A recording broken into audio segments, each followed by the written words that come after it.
Good evening and welcome to the regular board meeting of the Carpinteria Unified School District Board. We are beginning tonight, let's see here, it is August 27th, 5:30 p.m. And we're going to begin with a roll call, please. All right. Aaron. Here. Sally. Here. Jamie. Here? And I am here. And Aaron, Eric's not here. Eric's not here. Eric Bridgeford is absent today. Okay, if everybody could please rise for the flag salute. Ready, begin?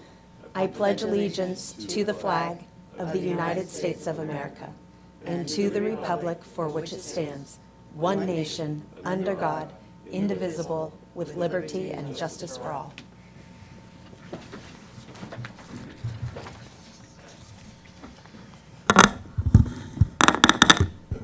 Okay, we got some sensitive mics tonight. I think our volume might need to get turned down in here Yeah. a little bit. It's very loud.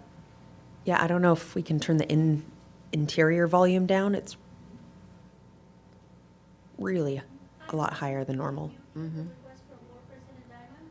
If you could please turn the volume, the one inside the chambers a little down. Okay.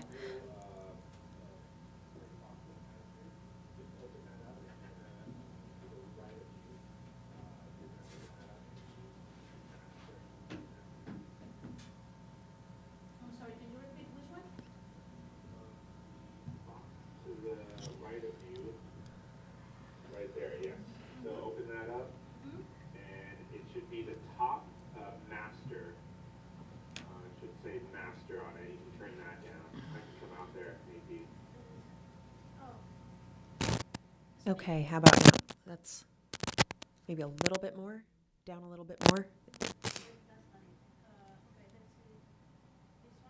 How about now?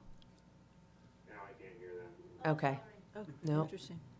Okay, we're just gonna, I'm just Let's gonna, keep going, well, Monica. just leave it as it is and we'll sit back a little. Okay, yep. Oh, there we go. That's better. That's more like it. Thank you. Okay, thank you for wading through those technical issues. B2, we have our approval of the minutes from the regular meeting of August 13th, 2024. Do we have any questions from the board on the minutes from August 13th, 2024? No questions? Okay. So the way we operate our meetings is when it's time for public comment, we will let you know. You just have to step up to the podium and line up in order as you get there, and you are welcome to make your public comment. So at this time, if you'd like to make public comment for approval of the minutes from August 13th, please step up to the podium and do so now.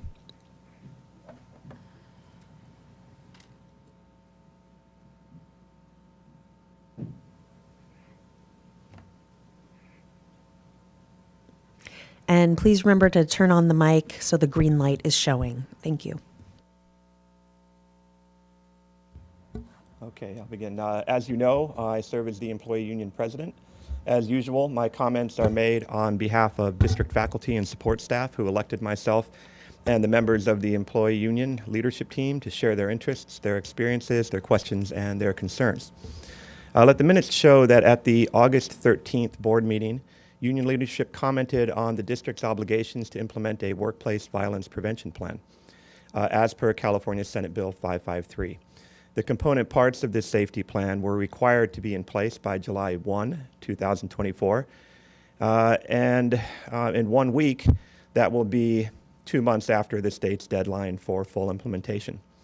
Let the minutes show that the California Senate Bill 553 requires the district to implement the following safety practices. Management will work and allow authorized employee representatives to identify, evaluate, and determine corrective measures to prevent workplace violence. Management will participate in monthly meetings with authorized employee representatives. That would be myself and the team I work with. Management will discuss, evaluate, and correct workplace-related concerns and hazards. Management will work with and allow authorized employee representatives to design and implement training. Let the minutes show that none of these management obligations occurred during the hasty development of the district's plan, or since it was hastily approved in June. But Superintendent Rigby said that it had happened and even included these obligations in the district's workplace violence prevention plan, recognizing that it was a responsibility, as if putting this into writing satisfies the district's obligations. So yet another district plan, which is completely untethered to the reality of what's happening on the ground. Let the minutes show that the CUSD has had approximately a year to prepare to meet their safety obligations. Let the minutes show that they didn't even begin to resolve the obligation until just 3 weeks before the July 1st deadline. Let the minutes show that although the district both introduced and approved this safety plan without any serious board inquiry or conversation, the majority of promises and obligations contained in the plan remain unsupported by the actual physical conditions on district school sites and facilities.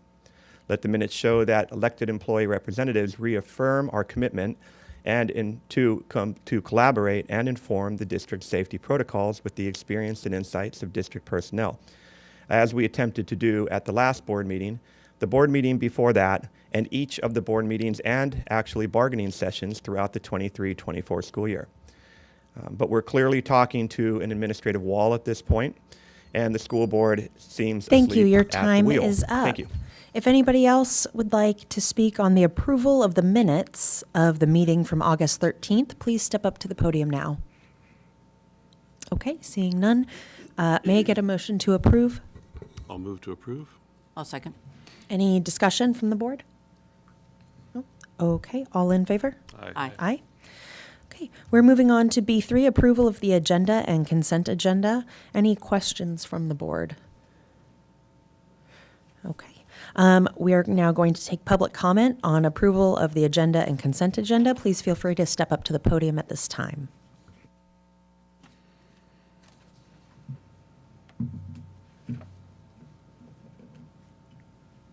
Alrighty, so as not to rain on your parade this evening, we'll ignore the district's consistent misuse of the consent agenda to advance public business without transparency, which is and remains a clear Brown Act violation. We ask that you please support items 6, 7, and 9. Extended learning enhancements go a long way to supporting students and families. Swimming is a life skill and one our elementary and secondary students need to learn, and the district is required to directly support students with orthopedic impairments. Items number 2, 3, and 4. Because so many SPED personnel have left the district in the last 8 months, that is special education personnel, in the last 8 months, CUSD must still, and again, pay extraordinary amounts of money to backfill SPED services that the district can no longer provide with the current staff and faculty in our midst. The anticipated cost of these expensive contractors will range from $842,000 to $1,137,000. How many full-time SPED teachers could CUSD have purchased with $1,137,000? Instead of driving talented SPED teachers and staff away, why is CUSD more comfortable hiring contractors to do the work? Yes, we paid about the same in the year 23-24, but last year we had to bring on a new SPED director in September who then fled the district in March, as did no less than 12 special education teachers and many special education instructional aides. That this year's costs are predicted to be similar to last year's costs is a big red flag to the community that even district leadership anticipates continued administrative dysfunction in the SPED program. Heck, we have already had our first SPED teacher resign on the second day of school. And these are quotes from that SPED teacher. I, that's being Miss Garcia, did not feel supported. I have been a special education teacher for 30 years, and the way this district runs their special education program is the worst I have experienced. Item 16. Once again, the district seeks approval for the regular payroll for total certificated and classified employees, that's teachers and support staff. However, the district again fails to include payroll costs for administrative personnel. Why is that? Why is the district failing to include or itemize the following? Ms. Rigby's over $210,000 salary, or school site principals and maintenance directors approximately $140,000 salaries, or district VPs who are receiving over $130,000 each, while, for example, CMS is on its fourth VP in 5 years. Do these figures include Ms. Thomas's $100,000? Thank you. Your time is up. Thank you. If anybody else would like to comment on the approval of the agenda and consent agenda, now is the time to step up to the podium. Okay, seeing none, may I get a motion to approve? I move to approve the agenda and the consent agenda. I'll second. Discussion? I just would like to point out that a lot of these are not, well, several that were actually spoken about. One is to help train staff on how to use AAC devices. So that's specialized training that needs to come from a specialist.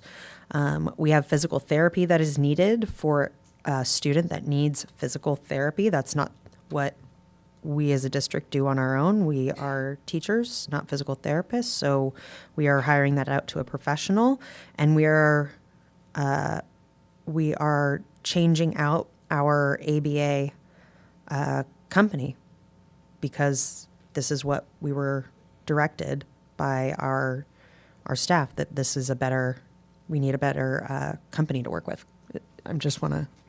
Yes, the clarification is none of these contracts reflect any hiring of special ed teachers. These are special education specialists that all districts are seeking their services, and it's very common that districts contract for physical therapy and for ABA psychological services. Okay, thank you. Yep. Okay. Roll call. Roll call. Yeah. Aaron, Aye. Sally, Aye. Jamie, Aye. I'm aye. Wonderful.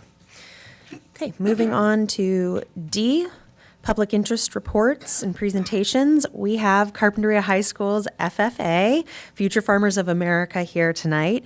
We have Principal Gerardo Cornejo and our FFA teacher, Emily Garcia, along with students. So please, Mr. Cornejo. Good evening. I would like to take this opportunity to thank Ms. Garcia for doing an awesome job over the summer. She handled the job very well.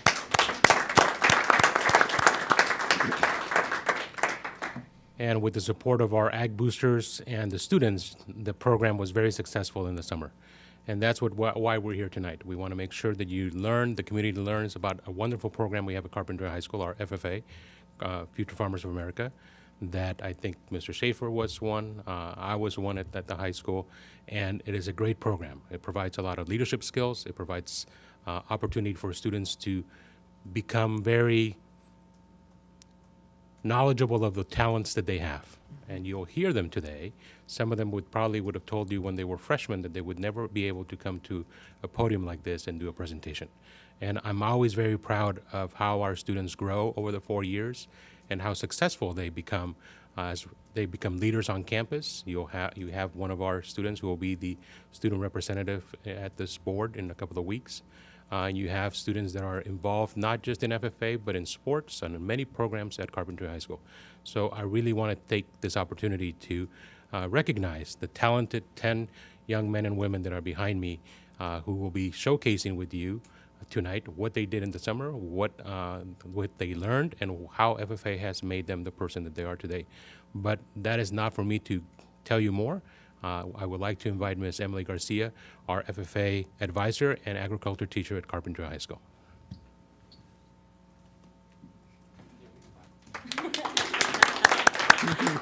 Hi. Obviously, I'm Emily Garcia. With me today, I brought my -1, he's sick, but my officer team for this year. And I brought a couple students who actually raised animals along with all of my officers this year. So first and foremost, I do want to recognize all of my officers, if you don't mind. We'll go in order from y'all on your up. Hello, my name is Johan Garcia, and I'm the chapter president of the Carpinteria FFA this year, and I'm also the Ventura section vice president. And over the summer, I raised a goat for the Ventura County Fair, and I also raised ducks to sell eggs.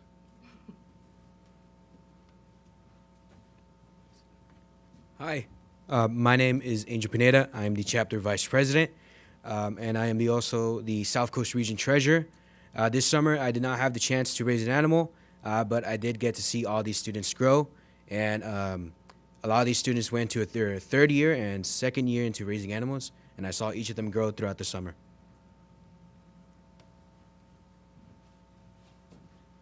Hi, my name is Penny Rott, and I am the current chapter secretary. And I also raised a goat this summer for the fair, and I also raise breeding goats and breeding bunnies.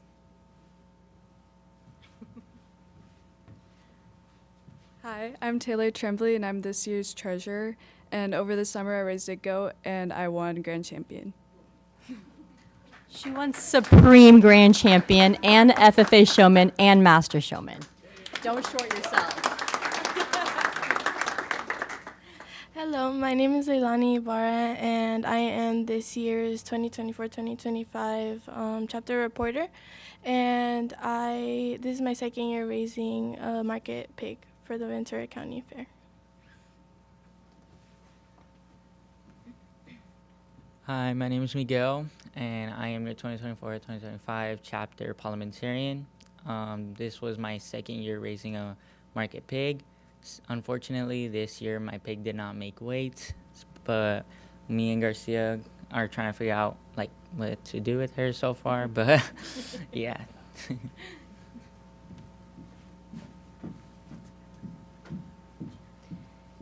Hello, my name is Addison Hardy. I am the 2024-2025 chapter historian. I'm also the Ventura section reporter. And this was my first ever year raising a market lamb for the Ventura County Fair, and I sold her at auction. I also wanted to talk about Jacob Mora, who's not here today. He unfortunately is sick. He's our chapter sentinel. And this was his second year raising a goat, and he sold at the Ventura County Fair.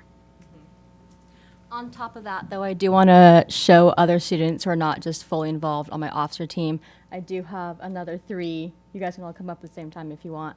And they've either are second years or first year raisers, but they can introduce themselves to you guys. Hi, my name is Lynette Lopez. This is my second year raising a market pig at the Ventura County Fair, and I plan on raising another one.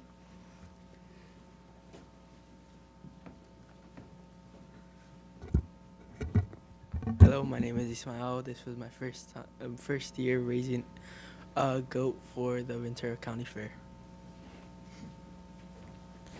Hello, can you guys hear me?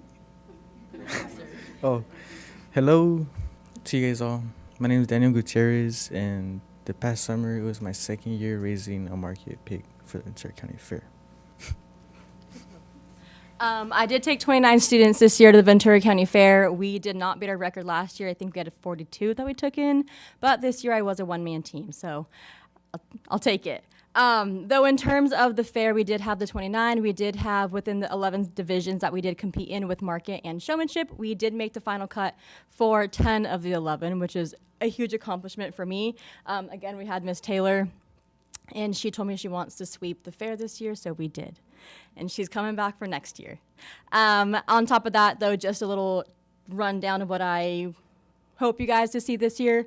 I do want to show a lot of industry. I want to do a lot of industry involvement and exposure this year within my classes and for my students. Like Mr. Cornejo said, I mean, these students don't know their talents until they can push their talents. So that's kind of what I plan on doing this year. I hope I can achieve it, though I have honestly some of the best kids that I can ask for. So we'll get there. Thank you. Thank you so much. Do we have any questions or comments from the board for our FFA group? I would just like to encourage you. I mean, I'm super proud of how you all did this summer and how you and all the sectional officers we have here. But take advantage of everything the FFA offers as far as programming, because I attribute a lot of my success to FFA and the guidance that I got from my advisor, Mr. Johnson, who was there for a long time. You know, as you all know, FFA is like, it turns into a big family. It's a big support system. You guys are all encouraging each other, and even if you don't go into agriculture, it's a fantastic base, take advantage of the public speaking, because that's a super important thing that you can apply to anything. The financial part of it, the record keeping, you're gonna be able to apply that to anything you do in life. And the responsibility that you get from not just the animal projects, but any of those SAE projects, and the life skills that you're gonna get with the plumbing and the welding and the electrical, those are all gonna serve you all. You're gonna be miles ahead of your peers when you go off to college or into your careers. So it's a really great program, as you know, and I would keep trying to recruit more kids. Go talk to the middle schoolers and get them, not just the 8th graders that are coming up, but the 7th, 6th, and 7th graders, and we'll continue to build the program, and it'll be the best one in the South Coast. Continue to be the best program in the South Coast. So super proud of you guys. Yeah. Well, I would just like to tell the students that I'm very proud of Miss Garcia. She was a student of mine when I was the principal at Catalino. So I've seen her since she was in kindergarten. And she and I were having a conversation a couple weeks ago, and she was telling me all about the program and what she's been doing this summer. So congratulations, Emily. Yep.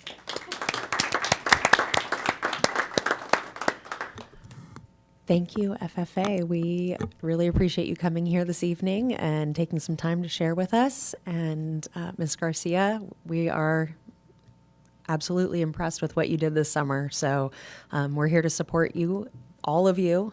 Yeah, feel free to reach out to any of us, whether it's FFA directly related. Some of us are a little stronger in that than others. Or public speaking, or whatever it may be. We're here to help you all and support you. So thank you. Okay, we now have public comment on our FFA presentation this evening. So please step up to the podium now if you'd like to make public comment. Thank you. Thank you. And like we did last week, elected employee leadership and the teachers and support staff we represent want to commend the success and diligence of both our FFA students and Ms. Garcia, Emily. Even with teacher resignations over the summer, the program remains robust in the hands of Ms. Garcia, and we are well aware that the current condition of FFA didn't just fall from the sky. FFA's success has been a combination of collective energy, grit, and commitment by both teachers and all these kids, all these students. In many ways, these FFA students and their teacher have provided the community with a truly shining example of what is possible. They should know that their participation serves as a beacon that draws their peers, it draws district families, it draws donors, and future students like my own daughters that have been looking at FFA and have visited FFA over the years that are really like the idea of doing that. It's just this enormously robust program. Each of you deserve to take pride in what you've accomplished, and as you do in the community as do those in the community who provide voluntary service to the support and to support the program, like, for example, Ramon Flores and Orna Crittenden, Mr. Schaefer, for example. You not only should take pride in your participation, it's clear that you do take pride in your participation. And thanks for giving us all a truly genuine example of excellence. There's simply not enough of that going around, and we really appreciate it. So thank you. Bravo. Any further public comment on our FFA presentation this evening? Okay, thank you all so much. You're welcome to stay, or you can take off if you have something, homework, sports. Okay, well, there you go. Yep, thank you.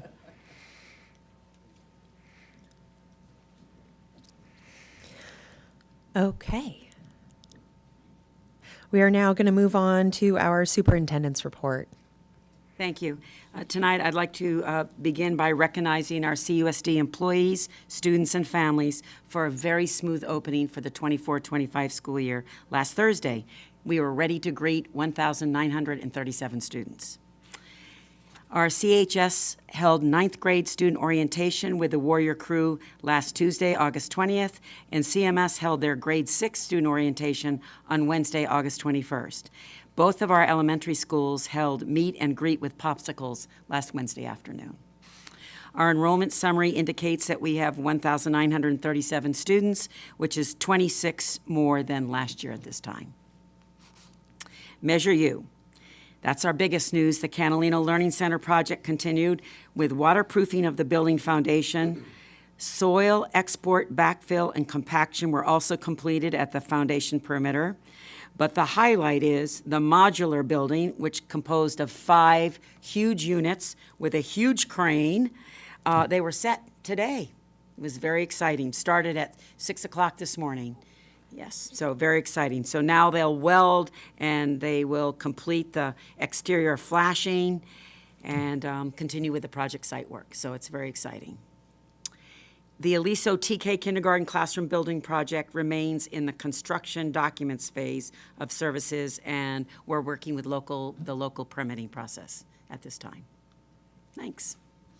Thank you. Any questions from the board on the superintendent's report? Okay, public comment on the superintendent's report. Please step up to the podium now.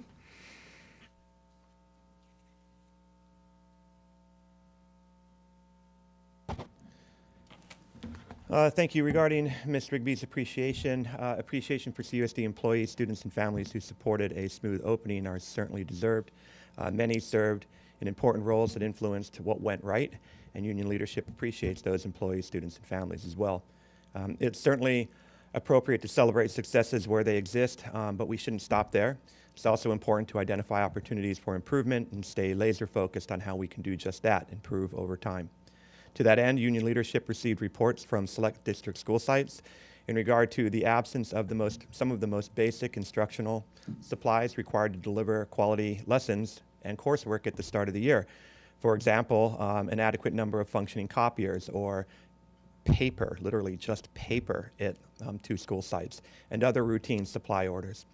While district administration spent a fair amount of time this summer, interestingly, collecting and throwing away personal items that they felt served no purpose in the classroom, they seemed to miss that the priority focus on the most important details of their role is to support those who work directly with students and families every day in and out of the teaching and learning environments.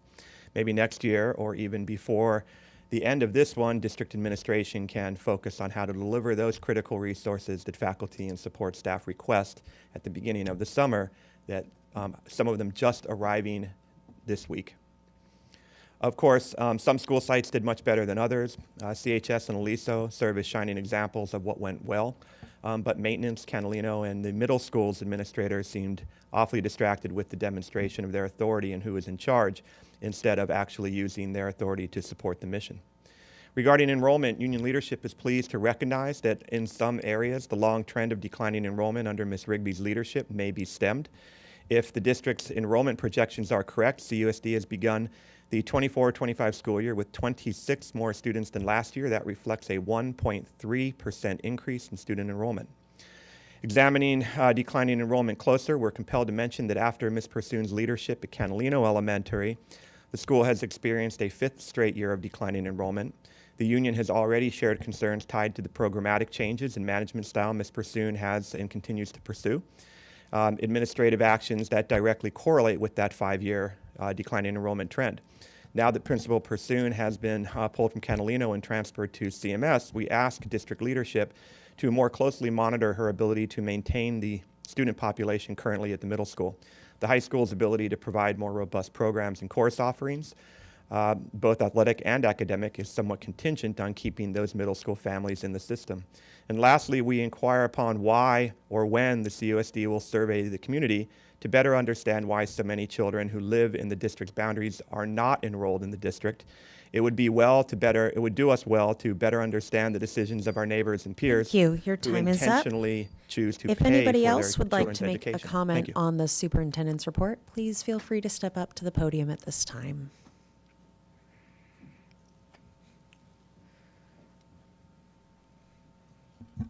Hello, Rogelio Delgado, Carpinteria resident for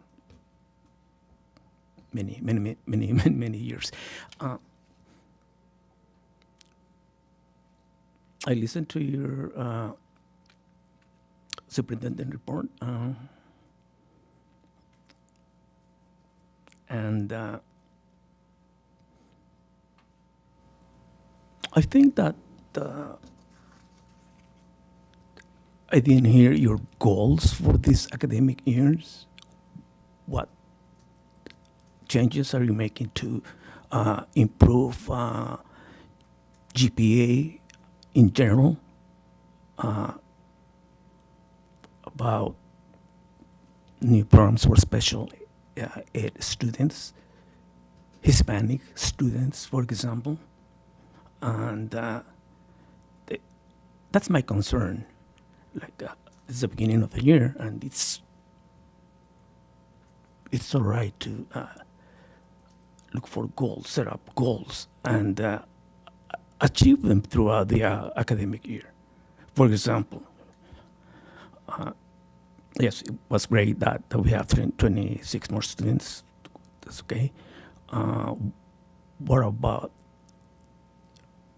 throughout the years? I think that 50% of high school graduates, they were saying that on surveys that they were not ready for college. It's on the videos. Whenever I say something, it's based on what you have said in the past, what you're saying now, and the videos, they're right there. So I think that it's a good time to set up goals for every student, regardless of ethnic backgrounds, regardless of financial status, everyone, and that's a good point to start with. Thank you. Thank you. I'll just mention that things like the LCAP and all that is the review of the annual goals. We actually have our superintendent annual goals coming up in October that we're going over. So that is an annual thing that we do. So there we go. Any further public comment on the superintendent's report? Okay. Moving on to public comment for items not on tonight's agenda. If you'd like to speak to something that is not addressed within tonight's agenda, now is the time to step up to the podium and make comment. Thank you so much. Thank you. An update on the collective bargaining process. After the 2023-24 negotiation cycle began in April of last year, several challenges ensued. And if this sounds familiar, it's because not much has changed since the last time I spoke. The district unilaterally canceled 11 of the first 14 bargaining sessions. Then in January, the district reorganized its bargaining team, offering availability only during limited non-business hours, refusing to schedule meetings during the workday until March of 2024. Ms. Rigby's refusal to update the certificated and classified contracts with the agreements reached between her arrival in 2017 through 2023 further delayed the agreement.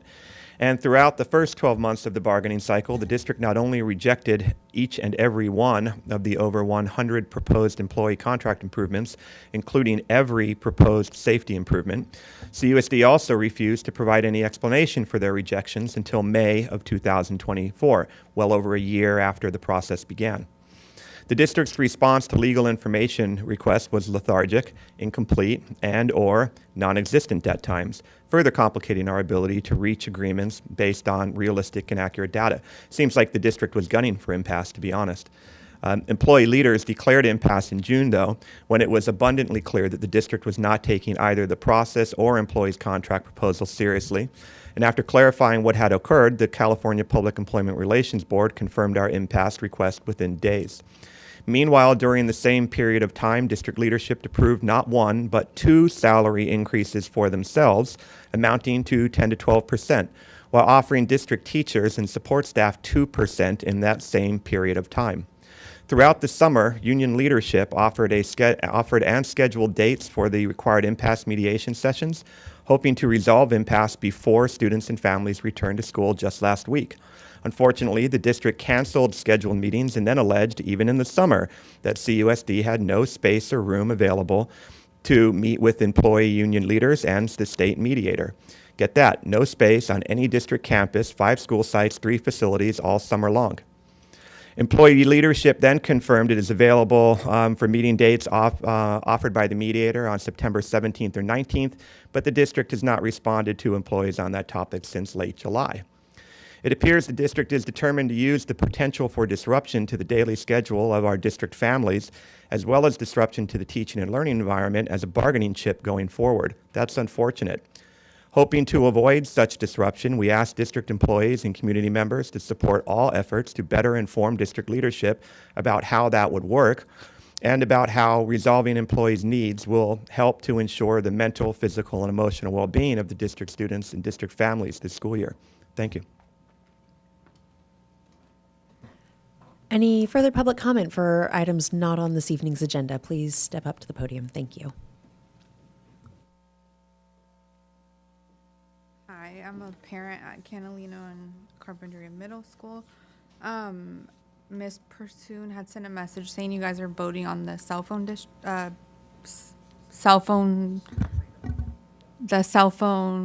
policy. So I wanted to come tonight.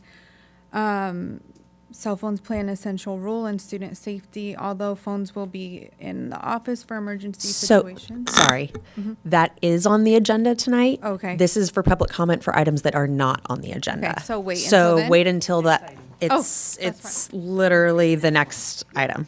We're almost there. Thank you.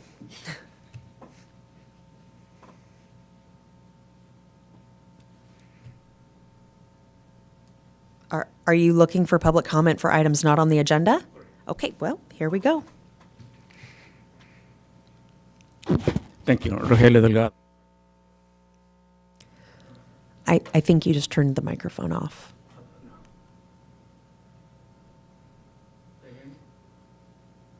Is the light on?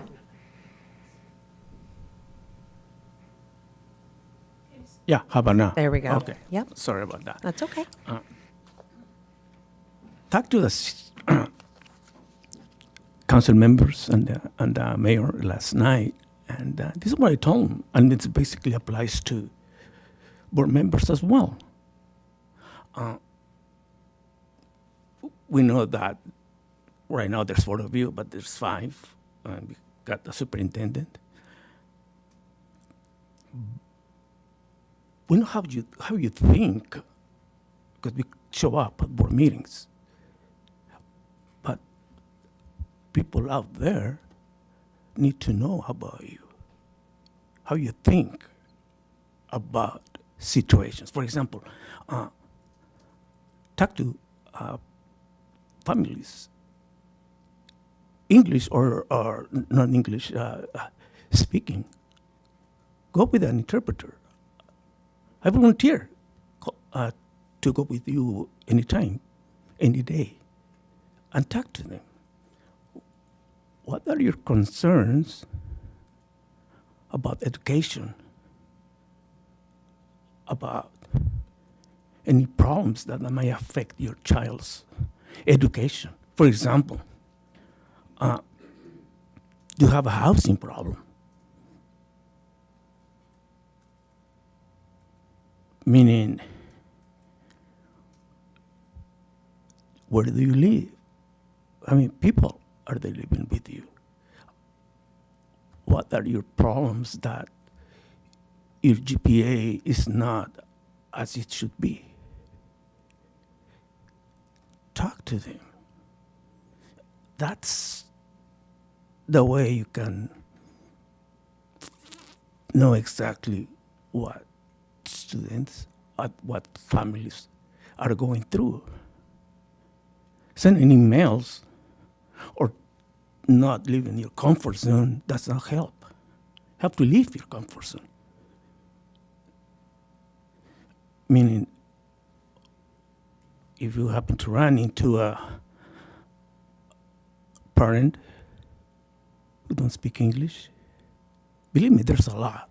There's a lot of them. Find out what they're going through.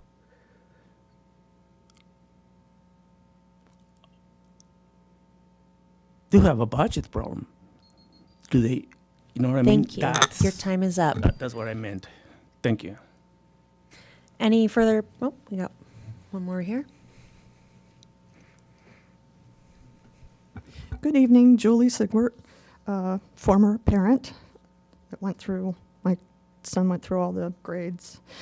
I wanted to talk about, prior to Ms. Rigby being the superintendent, we had a couple superintendents, and one of the things that they did is that they had a monthly meeting for parents and other stakeholders, and there would be some teachers, some parents, and we would all get together in the district office, and we would talk about the things that were important to us. And that was really helpful, and that level of communication with the superintendent was really amazing, and I would suggest that we do that again if you're open to it.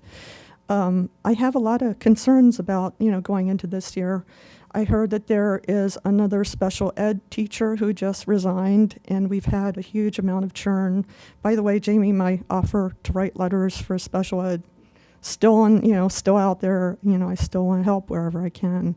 The thing is that we need to approach these problems, as a group. You need to be welcoming our feedback and, let us help. Because right now we're headed, the way that things are headed now, it's a bad scene. I hope that special ed can improve. I don't know what is going to happen there. We have 4 different lawsuits for the molestation cases. We have the lawsuits going on with Jay Hotchner, and there's potentially other things that are happening, PERB and so forth. And I'm really very concerned about, what's going to happen with the budget this year. Thank you, Jason Caff, for meeting with me. I just met with him to give him sort of like an overview of, these things I'm telling you right now, my concerns about the budget, and, where I see things just going south, because it could go really bad. If everything, with the lawsuits, you're kicking the can down the road as much as you can. I get that. But, if things don't go your way, how many times can you appeal things? So anyway, that's my 2 cents. And, I do want more communication with the district. We've had it before, and it would be good if we returned it again. Thank you. Thank you. So I just want to clarify, I believe what Sigwart was referring to was the Parent Advisory Committee meetings. That does still happen, correct? Yes. Yeah. We meet every month. Yes, that's what I thought so. Okay. Okay. Seeing no further public comment, we are now going to move on to E1, board policies. Okay. Board policy and exhibit 6163.4, student use of technology update, second reading. The board is asked to approve the second reading of the updated BP&E 6163.4, student use of technology, while current CUSD board policy 6163.4, student use of technology and exhibit restricts the use of cell phones in classrooms. The district leadership team is recommending further specific restrictions. Governor Newsom proposed a statewide limitation or ban on cell phones in Assembly Bill 272.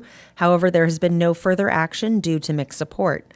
The recommendation is to approve the following change. Replace number 1 and number 2 in current board policy 6163.4, student use of technology and exhibit. Paging and signaling equipment devices, including cell phones, pagers, camera phones, smartphones, smartwatches, and personal digital assistants. TK through 5, students are not permitted to possess cell phones, pagers, smartwatches, or electronic signaling devices on campus. Grades 6 through 8, students are only permitted to possess cell phones, smartwatches, pagers, or electronic signaling devices on campus when any such device remains off and stored in a locker, backpack, purse, pocket, or other place where it is not visible on campus during school hours or activities. Grades 9 through 12. Students are only permitted to use cell phones, smartwatches, pagers, or electronic signaling devices on campus before and after school and during nutrition and lunch breaks. No secondary student shall be prevented from using his or her cell phone if medically necessary or in case of an emergency, except where that use inhibits the ability of the school employees to effectively communicate instructions for the safety of students. Do we have any questions from the board? Public comment on E1?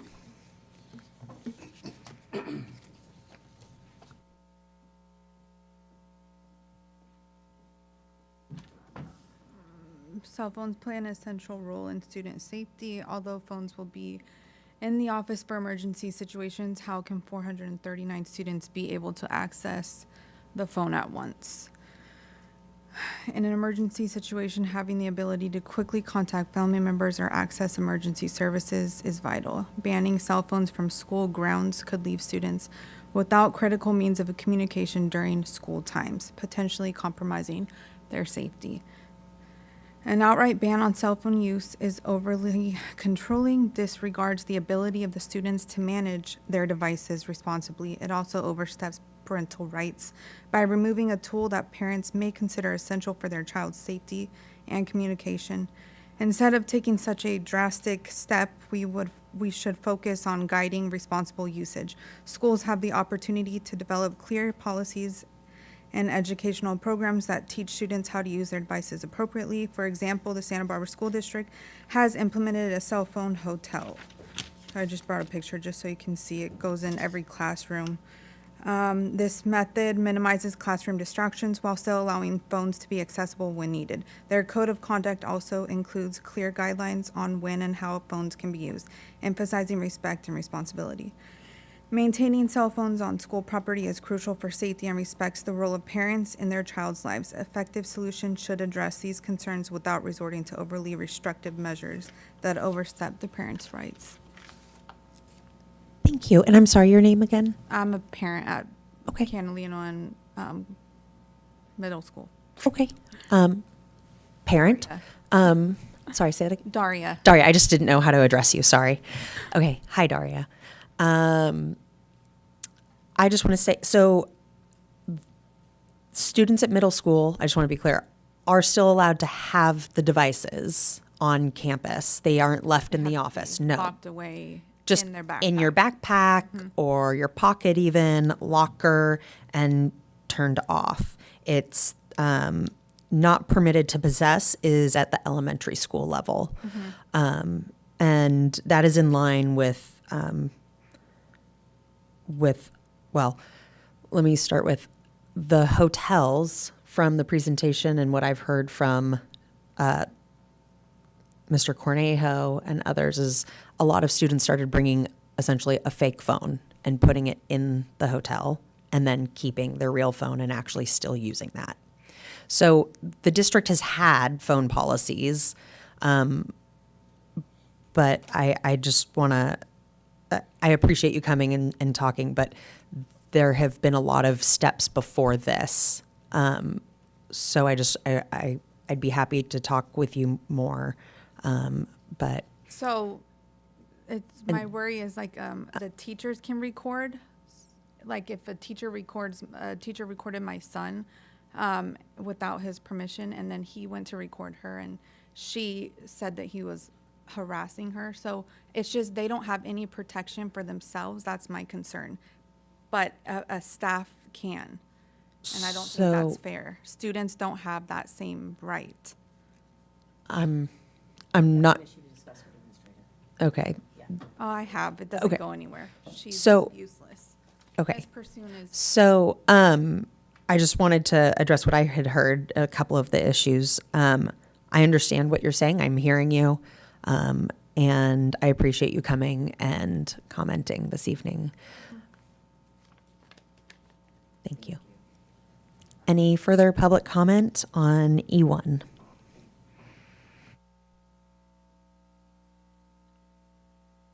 Yes, thank you. First, special thanks again to state leadership for doing what district leaders in our district, like yourselves, refused to do for several years, even after being advised upon what seemed so obvious to teachers and support staff working directly with students. Now that you are provided the political cover From those much braver than yourselves, union leadership is pleased that you will take a step closer to being on the right side of this cell phone issue, and that, alas, you are actively working to minimize the variety of detrimental impacts, mental, social, and emotional, of unfettered cell phone usage on our district campuses by students. For years, employee leaders, not just myself, but many others, have been seeking common sense policies like those being considered now. We've done so in hopes of better supporting the academic and social atmosphere on our district campuses, as well as the well-being of our students. And again, faculty and support staff saw the impact of the CUSD's extremely loose cell phone and tech policies many years ago. We saw how the district recorded rules in any one of the conflicting discipline policies that existed, but then openly refused to enforce the rules. Rules in the CUSD board policy unenforced, rules in each of the school sites discipline policies unenforced, rules and policies recorded in the CUSD student and parent handbooks unenforced. And when teachers, support staff, and their representatives brought these concerns forward, we were first dismissed and occasionally mocked. When that didn't silence our concerns, we were directed to look the other way. We were specifically directed at times to ignore these issues at the risk of discipline. And when that didn't silence the voices and concerns and documentation being provided to district leadership, Ms. Rigby and select district administrators, some who are not with us anymore, chose instead to retaliate against those people and attack them with illegal disciplinary action, which you're now dealing with. Why don't we don't share this to say we told you so. We share it because you owe many employees an extended apology, and because the district is still pursuing some of those legal actions, illegal actions, by the way, declared by the court, based on the very misinterpretations that it baked into its illegal disciplinary attacks against employee leaders who dared to speak out. Attacks that the district is still pursuing at the cost of $500,000 since January and several $1,000,000 in the years preceding January. And how many more $1,000,000 of taxpayer money will be wasted before it's all over? All that in mind, please understand that although employees are excited about the potential return to sanity that may come with the cell phone prohibitions like the ones in this policy, it may take a while for employees to trust what you are sharing this evening. Add that the district has not discussed one time with employee leadership, not one time, its thoughts specifically on this topic. Union leadership will do all it can to encourage employees to trust Your the time is commitments up. and the policies approved this Okay, evening. any Thank further you. public comment on E1? Hello again. I just wanted to say thank you for this, these new rules. I think that this is really going to make a big difference. When my son was in school, the cell phones have been a big issue for a long time. And I think it will go a long way to restore the classroom atmosphere to where teachers are, more of the sole person controlling the room. There's things in addition to just having a cell phone. There's these things like, oh, you have to have the most newest cell phone, and it leads to sort of like, teasing and, people not being nice to each other. And, as long as they're able to have cell phones at all in the classrooms, there will be kids, on them. So I really, really I'm very supportive of this and thankful of, this new rule. And I hope that, you're able to, enforce it and, create a nicer atmosphere for the kids to be able to learn. And, hopefully this will go somewhere or, a ways to helping raise our test scores and, get our focus back on education. Thank you. Thank you. Okay, not seeing any further public comments. May I get a motion to approve board policy and exhibit 6163.4 student use of technology update? I will move to approve board policy 6163.4, second reading. I second that.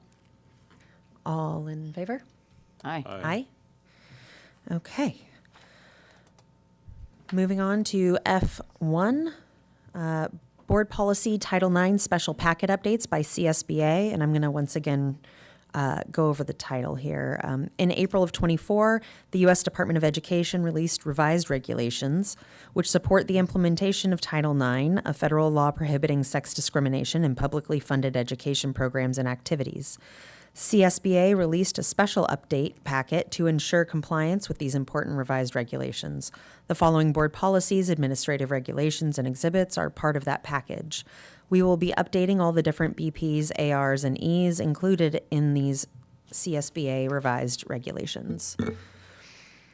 F1, Board Policy 0410, Non-Discrimination in District Programs and Activities, second reading. The board is asked to approve the second reading of the updated BP 0410, Non-Discrimination in District Programs and Activities. The update reflects new personnel added to this BP, and updates may be made by California School Board Association. This policy shall apply to all acts related to a school activity or school attendance and to all acts of the governing board and the superintendent in enacting policies and procedures that govern the district. Any questions from the board? And I'm just going to state again, as I did at the first reading, where it specifies new personnel several times in these. This is because there were specific staff personnel that were noted in these policies, and we have had change in staff. And so this is to reflect that, not that there is a new class of personnel or anything like that. This is literally people's specific names that are being changed. Yes. Thank you.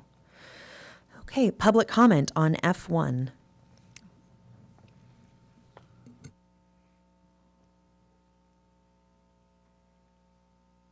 Alrighty, thank you again for moving the policies to the board meeting, giving people time to look at it and then think about the policy and then have a second opportunity to come here in front of the public and comment on these policies and what the district is doing.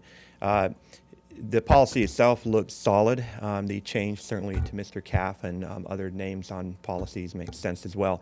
But we would like to remind the school board, certainly the superintendent and our administrators, that unlike previous cell phone policies or dress code policies or drug and substance abuse policies or policies pertaining to receiving donations from drug and substance producers locally, student discipline policies, the uniform complaint policy, AR 1213, policies where employees can register complaints and there's supposed to be a system followed when that happens. Union leadership asked that the CUSD be considerably more diligent about how it implements these policies and enforces these policies and actually doesn't just write them on paper like many other policies that you do, stick them in a vault somewhere and then ignore them, okay? Please, thank you. Any further public comment on F1, BP 410? Okay, seeing none. May I get a motion to approve the second reading? I'll move to approve as presented. Any discussion? No? All in favor? Aye. Aye. Okay, F2, Board Policy and Administrative Regulation 1312.3, Uniform Complaint Procedures, second reading. Board is asked to approve the second reading of the updated BP and AR 1312.3, Uniform Complaint Procedures. The update reflects new personnel added to this BP and AR and updates made by the California School Board Association. The governing board recognizes that the district has the primary responsibility to ensure compliance with applicable state and federal laws and regulations governing educational programs. The board encourages the early resolution of complaints whenever possible. To resolve complaints which may require a more formal process, the board adopts the uniform system of complaint processes specified in 5 CCR 4600 through 4670 and the accompanying administrative regulation. Any questions from the board? Nope. Public comment on F2. Please come up now.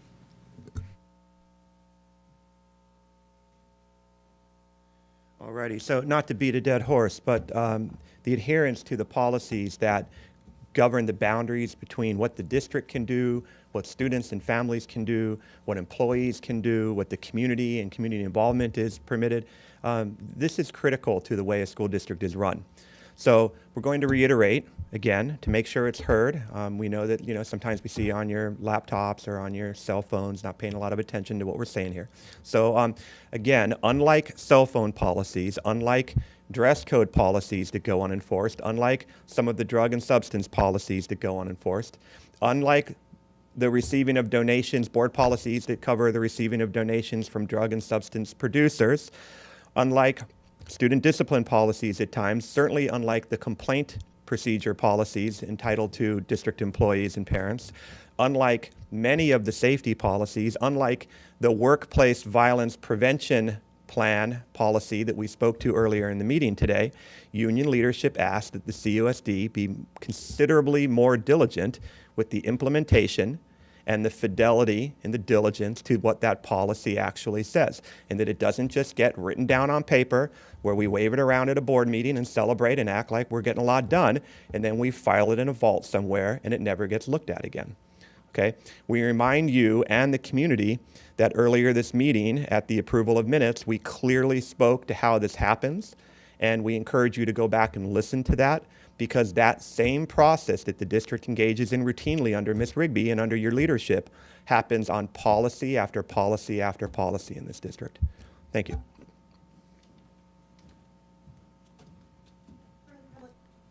Further public comment on F2? Seeing none. May I get a motion to approve? I'll move to approve. I'll second. Discussion? All in favor? Aye. Aye. Okay, F3, Board Policy BP and Administrative Regulation AR 4030, Non-Discrimination in Employment, second reading. The board is asked to approve the second reading of the updated BP and AR 4030, Non-Discrimination in Employment. The update reflects new personnel added to this BP and AR and updates made by the California School Board Association. The governing board is determined to provide a safe, positive environment where all district employees are assured of full and equal employment access and opportunities, protection from harassment and intimidation, and freedom from any fear of reprisal or retribution for asserting their employment rights in accordance with law.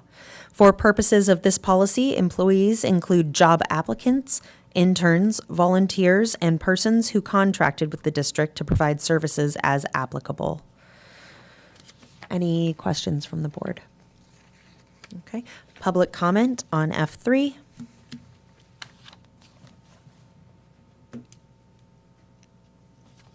Ready, thank you. So like unenforced cell phone policies, dress code policies, board policies covering the reception of donations from drug and substance producers, some of them your very friends and family, complaint policies, safety policies, the workplace violence prevention plan. This specific policy is one that the district routinely violates. You have multiple outstanding legal actions right now with employees that have been tortured by your abuse of this policy. It's costing the district millions, and again, it is time to focus on implementing these policies with fidelity, with diligence, with an ethical approach, and we beg that of you again. Thank you.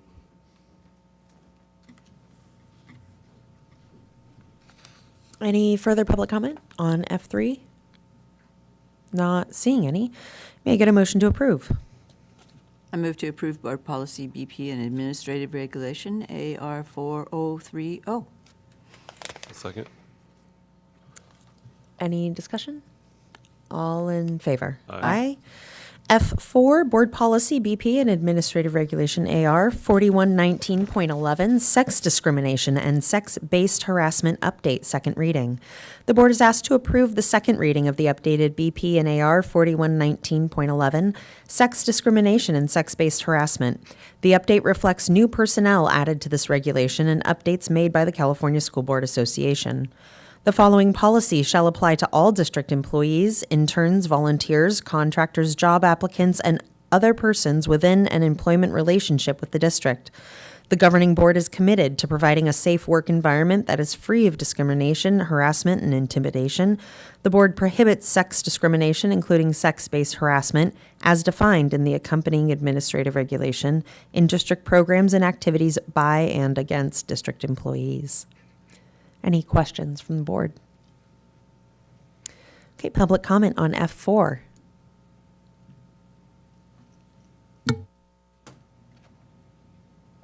Okay, thank you again. So it is fascinating to hear that the board is committed to this policy because in the last few years alone, when employees have brought forward concerns on these topics, they have been dismissed. They have been subjected to procedures and processes that did not at all reflect the policy itself. And it's time for a change again on this topic.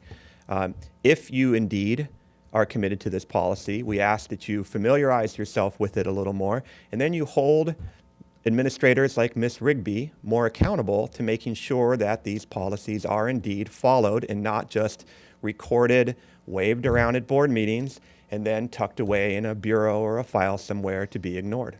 Thank you.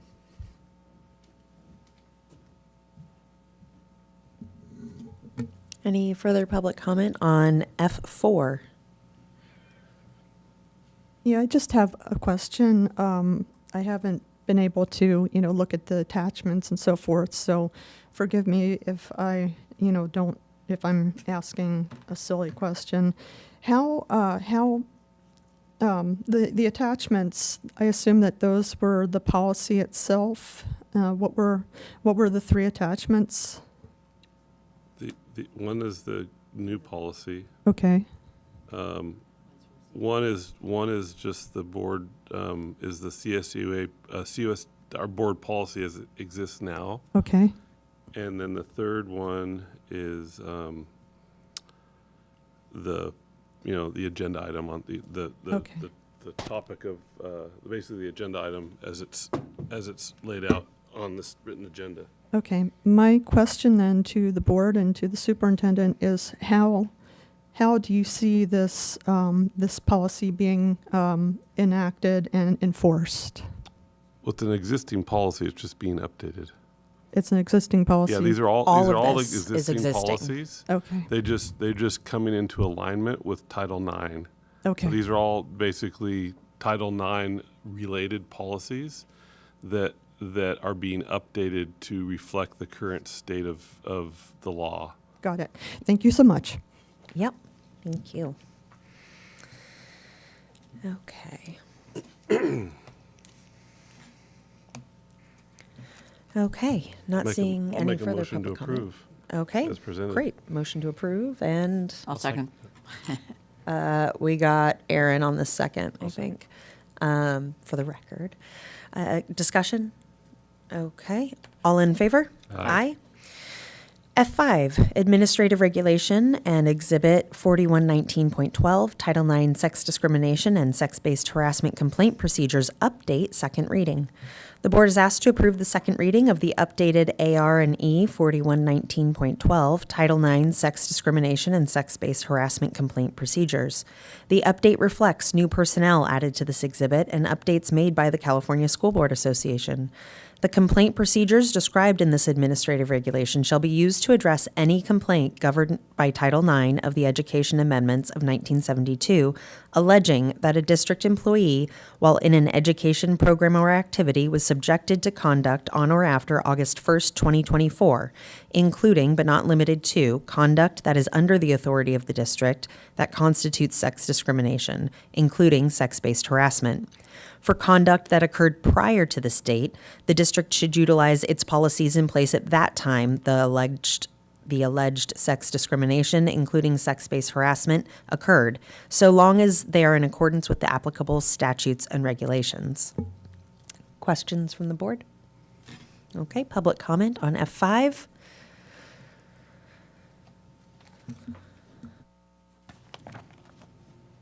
Alrighty, thank you. So, yes, Mr. Schaefer, as Mr. Schaefer said, these are existing policies, which is exactly why they should have long ago been implemented with diligence, fidelity, and determination.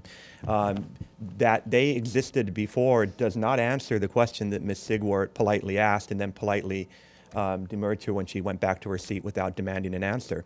She asked, what are you doing to ensure that these policies are enforced? And your response was, these are existing policies. That is a non-response. We get a lot of those from you. So I'll ask her question again, try to do that politely.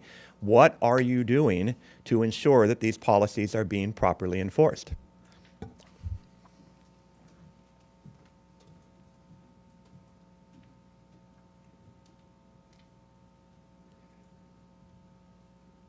Any further public comment?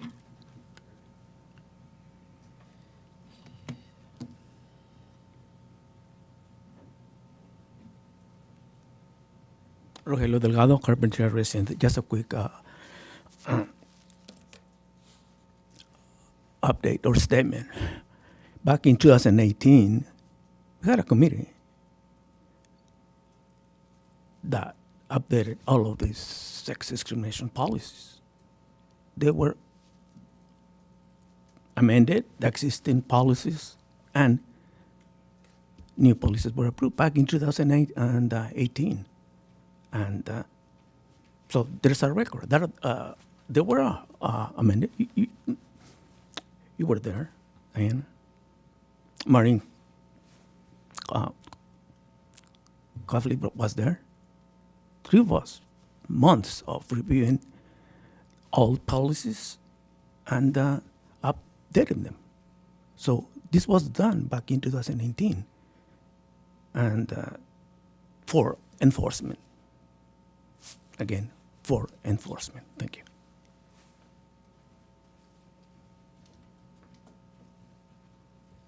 Okay, thank you for your comments.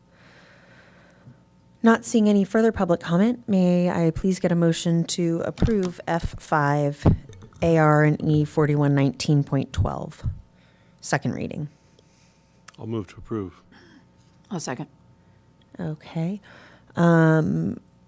Let's see here. And I'm just going to point out that within, for example, the update to the previous one, and this goes through and is in all of these, there are lines like the superintendent or designee shall take all actions necessary to ensure prevention, investigation, and correction, including but not limited to providing training to employees in accordance with law, publicizing and disseminating the district's policy to employees and others whom it may apply, taking timely and appropriate corrective action. So there are action steps within the policies themselves. That was questioned. And yes, these policies are updated every so many years. This time it was because there was a change to the Title IX law, so that is why we are doing this, which is what I had read at the beginning. So policies often get updated because laws change. Okay.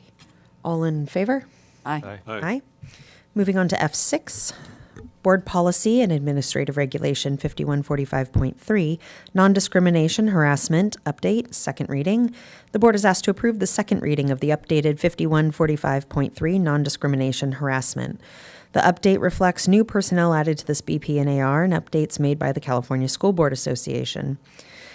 This policy shall apply to all acts constituting unlawful discrimination or harassment related to school activity or to school attendance occurring within a school district, to acts which occur off campus or outside of school-related or school-sponsored activities, but which may have an impact or create a hostile environment at school, and to all acts of the governing board and the superintendent in enacting policies and procedures that govern the district. Any questions from the board on F6? Public comment on F6, BPAR 5145.3.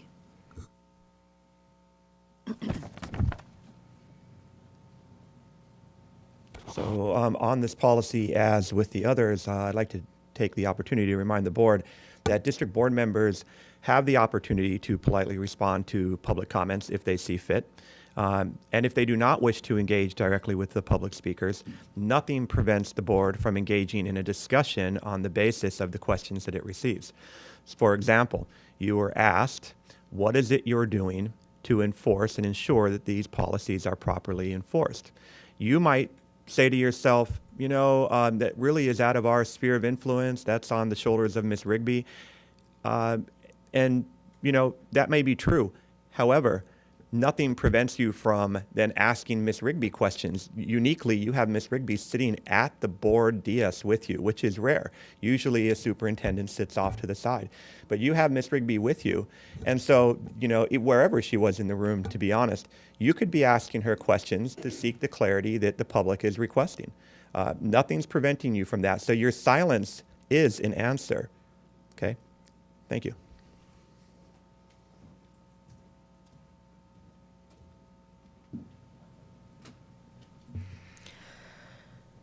Okay, any further public comment on F6?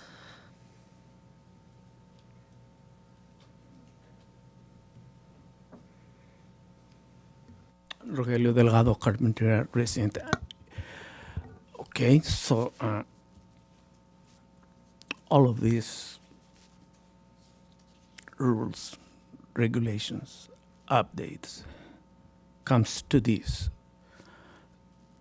There's 5 board members, 1 superintendent. Who is who? Well, Diana, back then, 2017, she said several times, I was there. I have 5 supervisors, 5 buses. Why is that?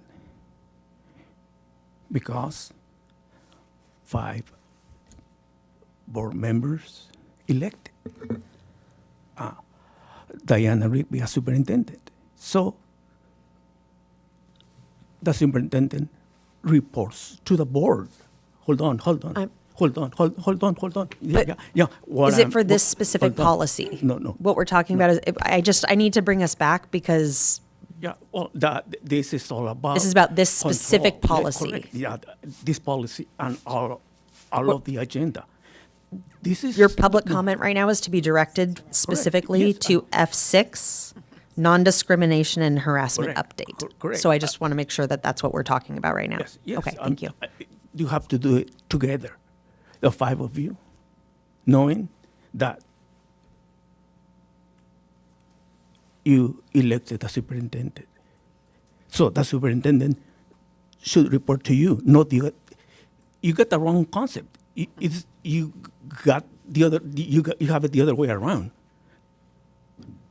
The superintendent should report to you because I don't know what you're talking about right now, but it's not well, pertinent to this agenda item. No. Well, I know what I'm talking about. No, maybe you do, but it's not pertinent to this agenda item. Of course it is.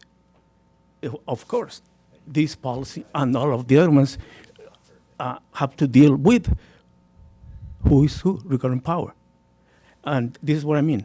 You, the board, should be on top. Should be. Okay. You're the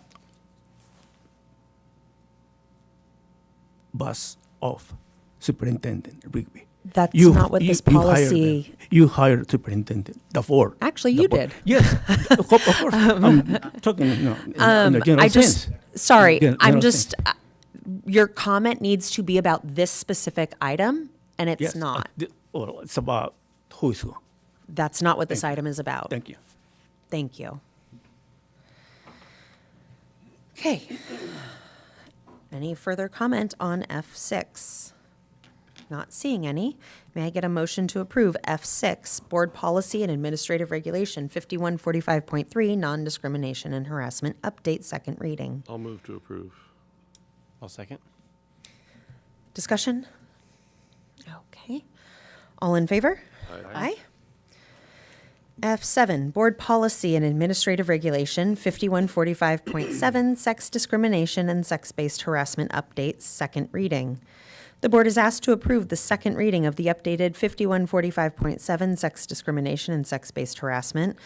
The update reflects new personnel added to this BPNAR and updates made by the California School Board Association. The governing board is committed to maintaining a welcoming, safe, and supportive school environment that is free from discrimination and harassment. The board prohibits at-school or at-school-sponsored or school-related activities, sex discrimination, and sex-based harassment as defined in the accompanying administrative regulation targeted at any student based on the student's actual or perceived sex, sex stereotypes, sex characteristics, sexual orientation, gender, gender identity, gender expression, pregnancy, childbirth, termination of pregnancy or lactation, including related medical conditions or recovery, and parental, marital, and family status. Any questions from the board on F7 BPAR 5145.7 update, second reading? I'd just like to remind our guests and our public members here that public comment is to be directed at the specific agenda item at this time. So any public comment for F7, now is your time. Thank you.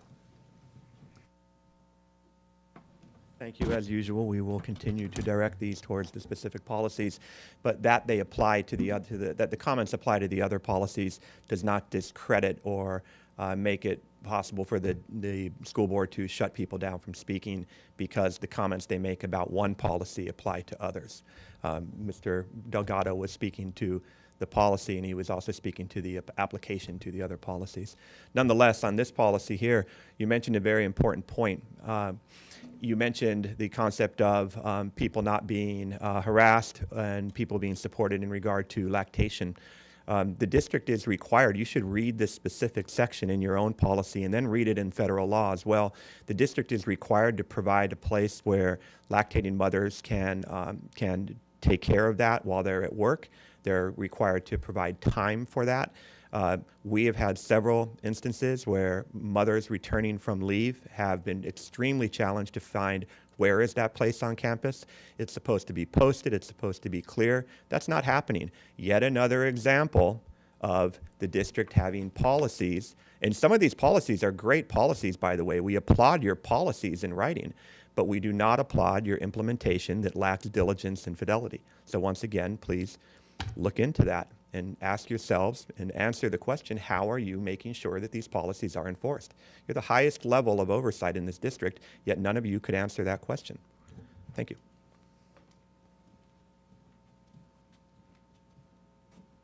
Any further public comment? Okay, seeing none, may I get a motion to approve F7, Board Policy and Administrative Regulation 5145.7, second reading? I'll move to approve. I'll second.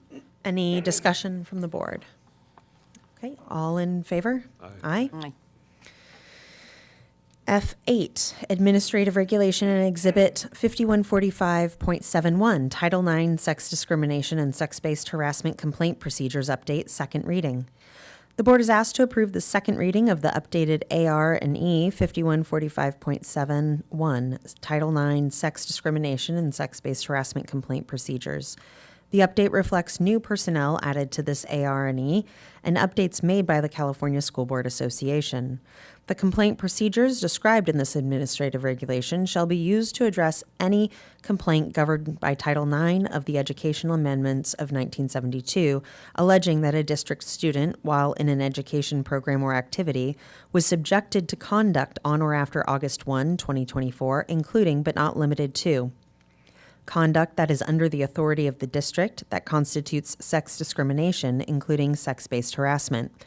For conduct that occurred prior to this date, the district should utilize its policies in place at the time that the alleged sex discrimination, including sex-based harassment, occurred, so long as they are in accordance with the applicable statutes and regulations. Questions from the board? Okay. Public comment on F8.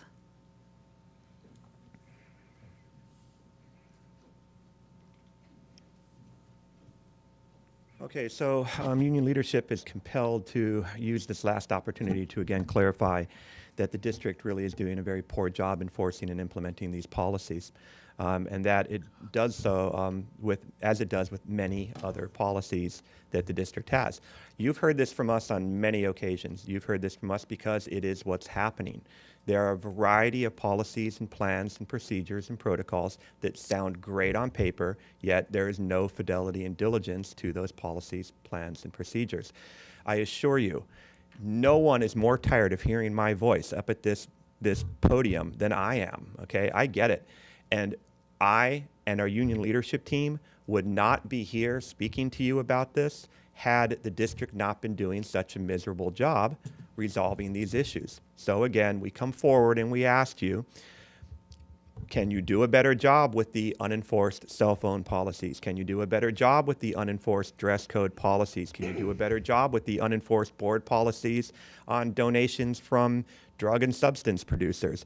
Can you do a better job on the enforcement of complaint procedure policies or safety policies or the workplace violence prevention plan that's a result of the Senate Bill 553?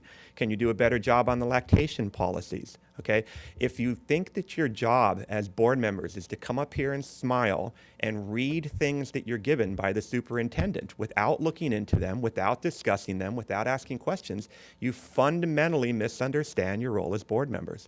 And so I'm here, I assure you, I appreciate that people take these roles and are willing to sacrifice and serve in these roles. But you have to step up to these roles. It is not a popularity contest in the community. It is not simply, as Mr. Schaefer once said, a kumbaya moment every day or every time that we meet in these meetings. We're here to get things done, and we're here to get things done in an educated and informed fashion. And we encourage you again to have fidelity to these policies. Thank you. The irony is thick tonight. Yeah. Okay, any further public comment on F8?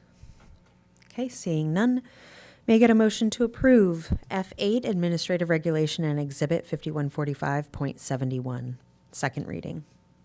I'll move to approve. I'll second. Discussion? Okay. All in favor? Aye. Aye. Moving on, G. Business operations and facilities. We have warrants. G1, the board is asked to approve the warrants for the period of June 21st, 2024 through August 8th, 2024 in the amount of $3 million to, I'm sorry.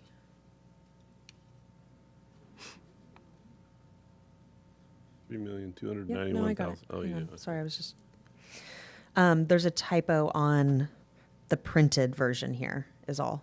The date on the printed version is wrong. I can read the dollar amount. So on the printed version, it says June 21st. However, online it says August 9th.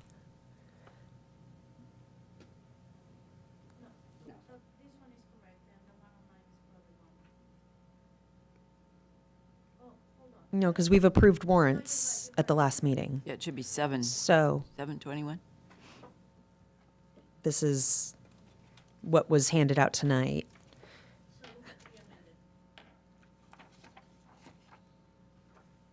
So I just need to know the correct, and if I look online at the document, It looks as if it's the 8:15. 8:15. 8:15 through the. And it may be that 8/9 is just through 8/22. the cutoff from when the previous one was. So I'm gonna,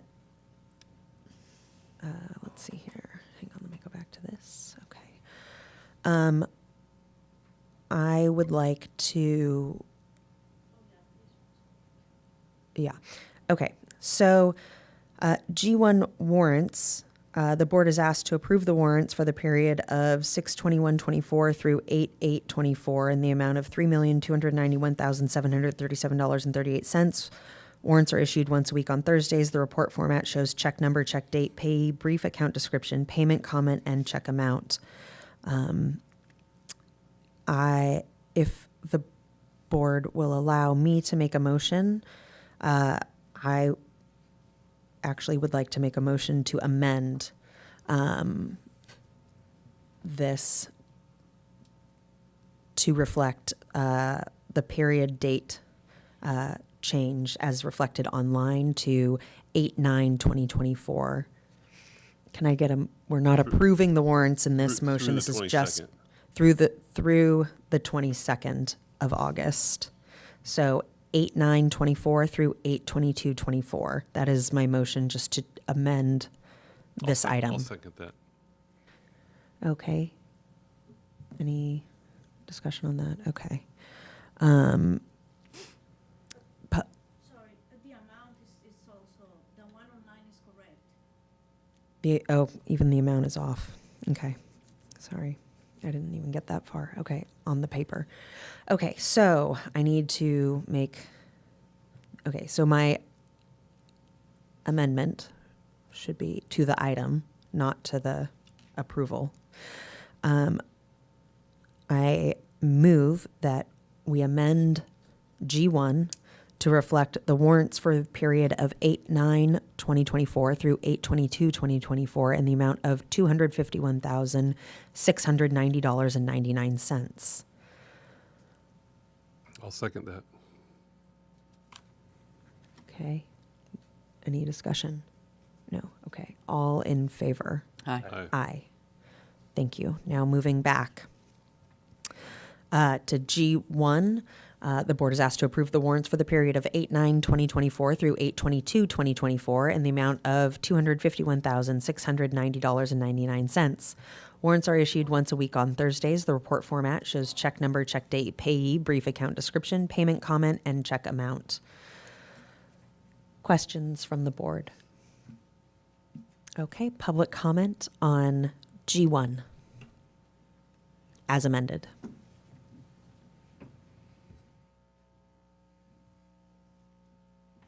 Okay, so union leadership appreciates you recognizing the confusion.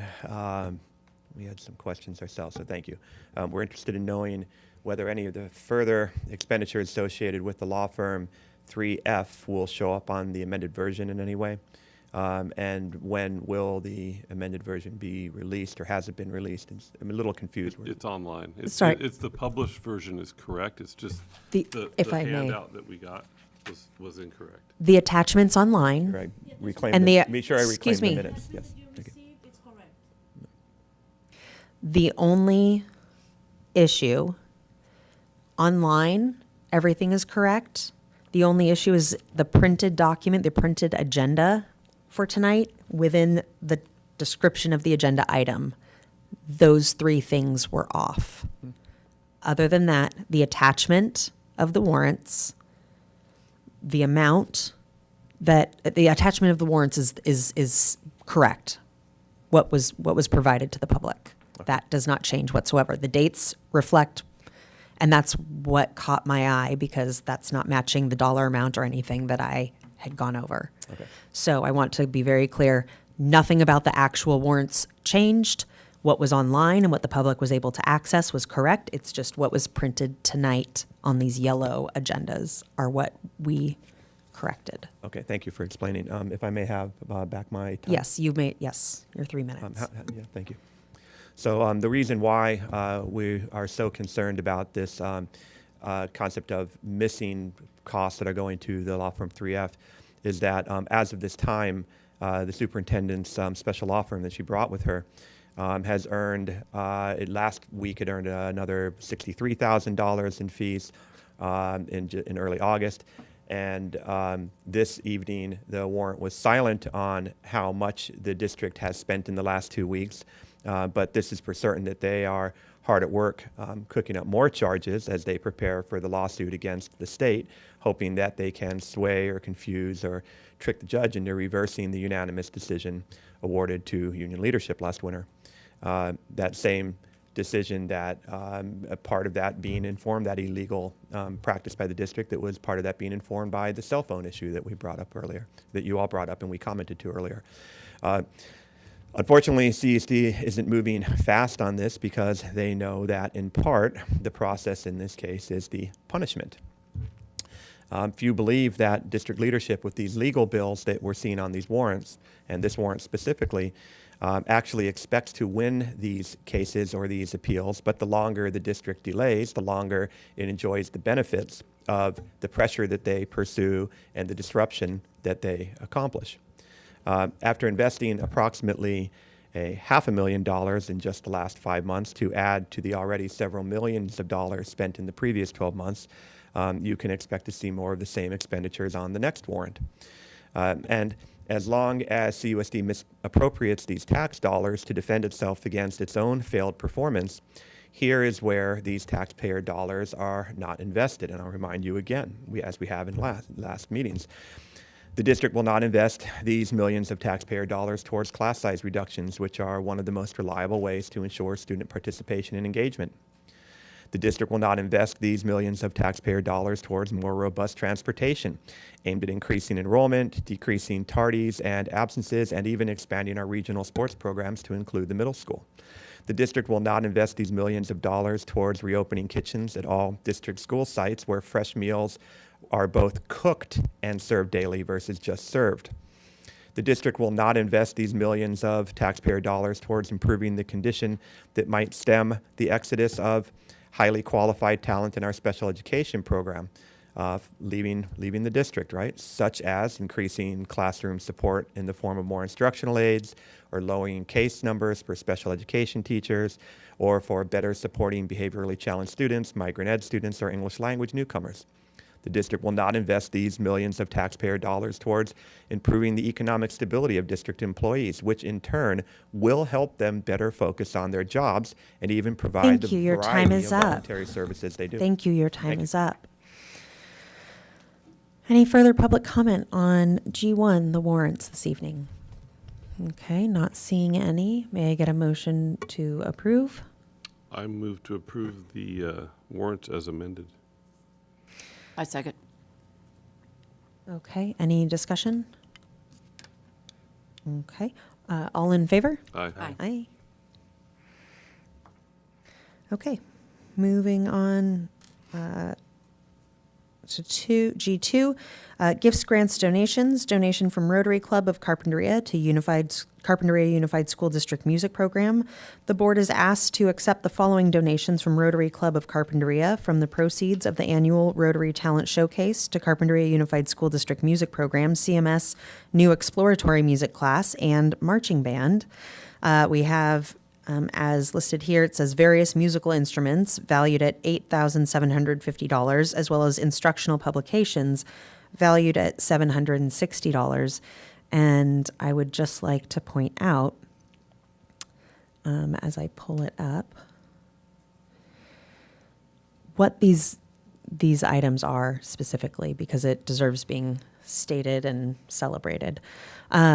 We are looking at 20 djembe drums, 24 recorders, 22 nylon string guitars, 10 headsets for piano instruction, various instrument wall hooks, 1 bongo conga combo drum set, 1 set of wind chimes with a stand, 1 set of temple blocks with stand, 1 set of timpani mallets, and a performance podium.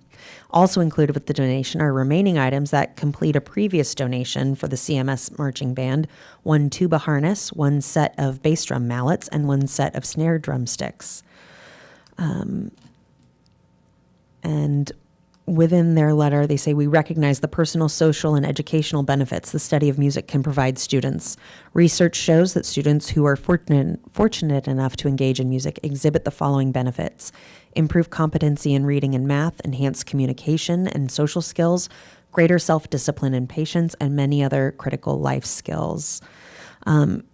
This also states the instructional publications, which include instructional booklets on drum, guitar, ukulele, kids piano, and essential musicianship, a comprehensive choral method. I just felt it was really important to state all that this encompasses, because I'm very excited for it. Yeah, so, most definitely. Any questions from the board? It's great. Okay, We thank the Noontime Rotary for those donations. Public comment on G2.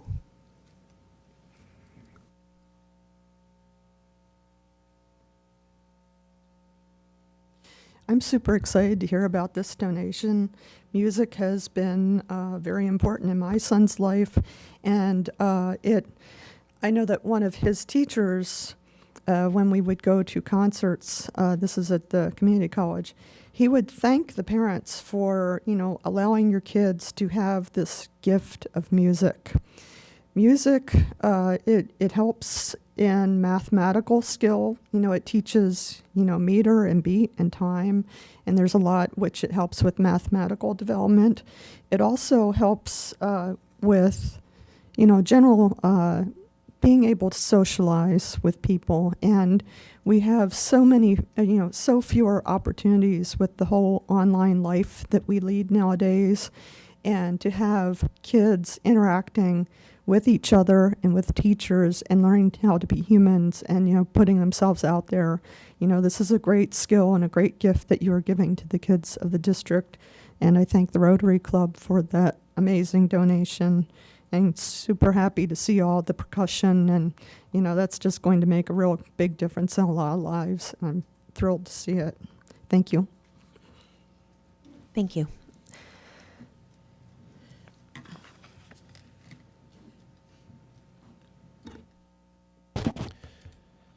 Alrighty, so cause leadership and the employees we represent want to thank those and community members who provide grants and gifts to the CUSD without any unethical and unprofessional strings attached, and this is an example of that.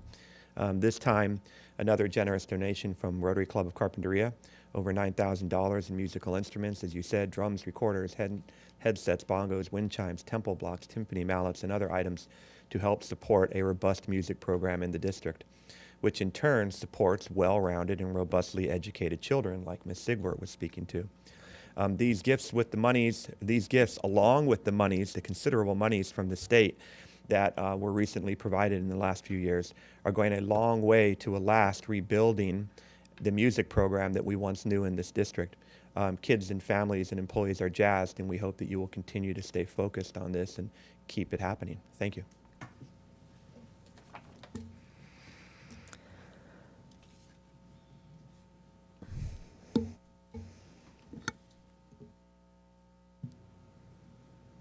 Okay, not seeing any further public comment. Wait.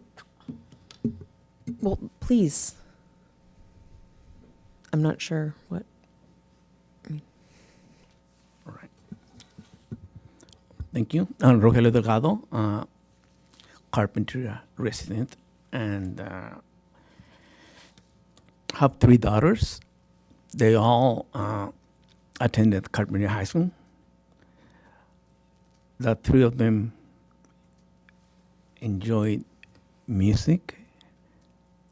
They played different instruments and haven't forgotten.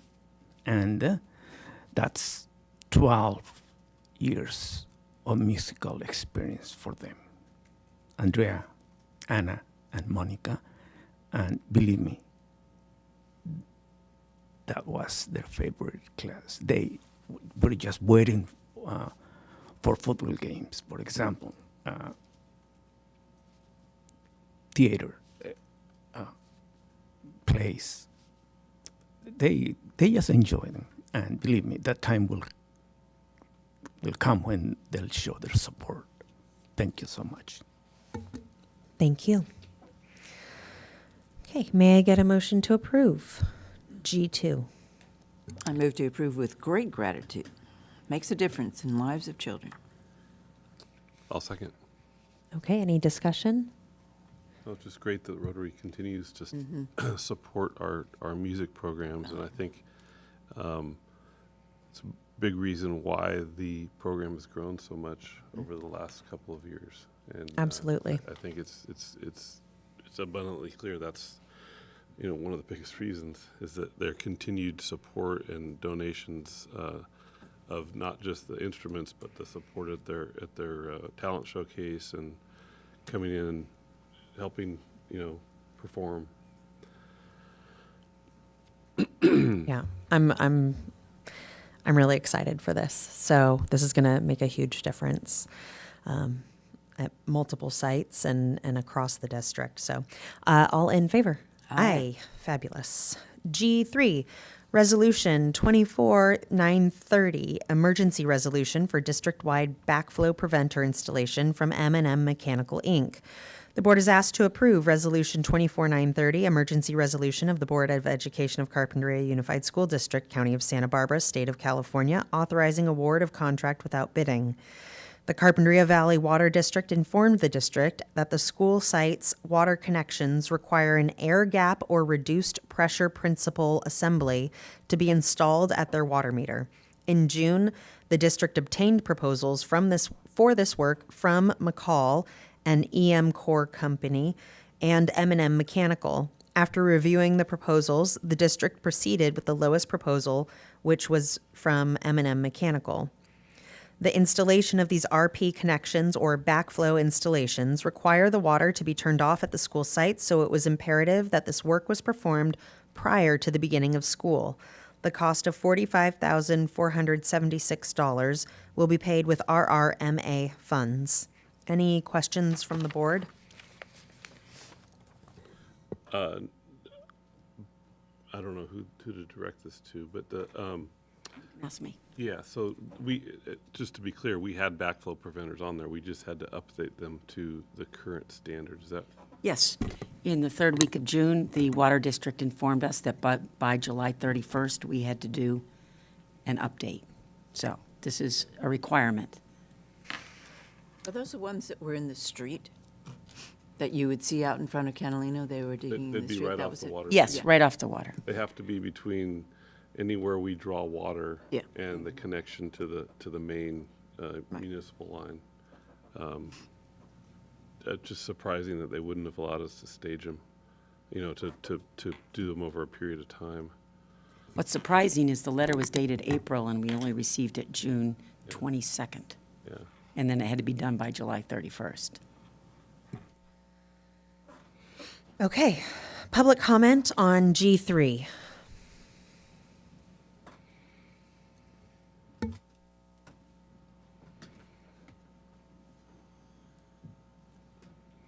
Alrighty, so thank you for putting this agenda item on the agenda and also clarifying a little bit. That's helpful.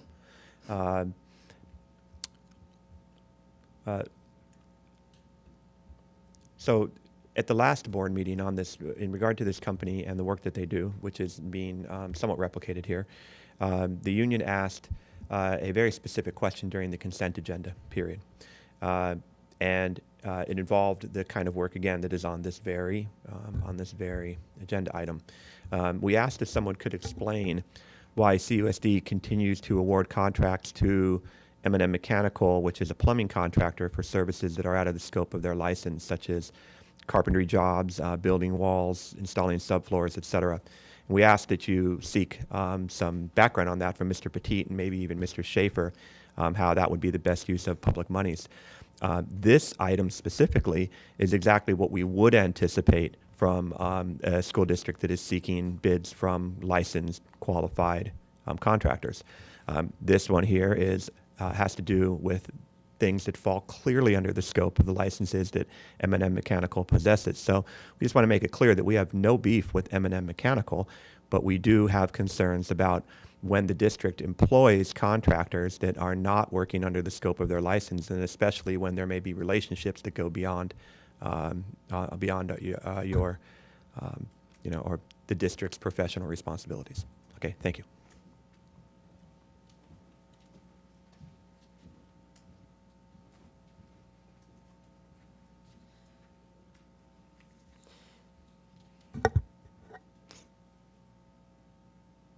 I just have a quick question. It says that this is going to be paid with RRMA funds, and I was wondering what the RRMA stood for, and if that's like specific to, repairs, or if this is something that could be done under Measure U. So this is not appropriate for Measure U. Okay. This is routine maintenance, which is, I apologize for all the R's, but if you wouldn't mind. Thank you. Routine restricted maintenance account. Perfect. Thank you. Yes. Thank you. Okay. May I get a motion to approve G3? I'll move to approve G3 as presented. It's a resolution. I'll second. Yeah. Yep. And a roll call. Oh, sorry. Discussion. Okay. Roll call. Aaron. Aye. Sally. Aye. Jamie. Aye. I'm aye. Okay. Thank you. And I apologize, but I need to ask for a quick 5-minute break.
Thank you. We are back and we are moving on to H, personnel.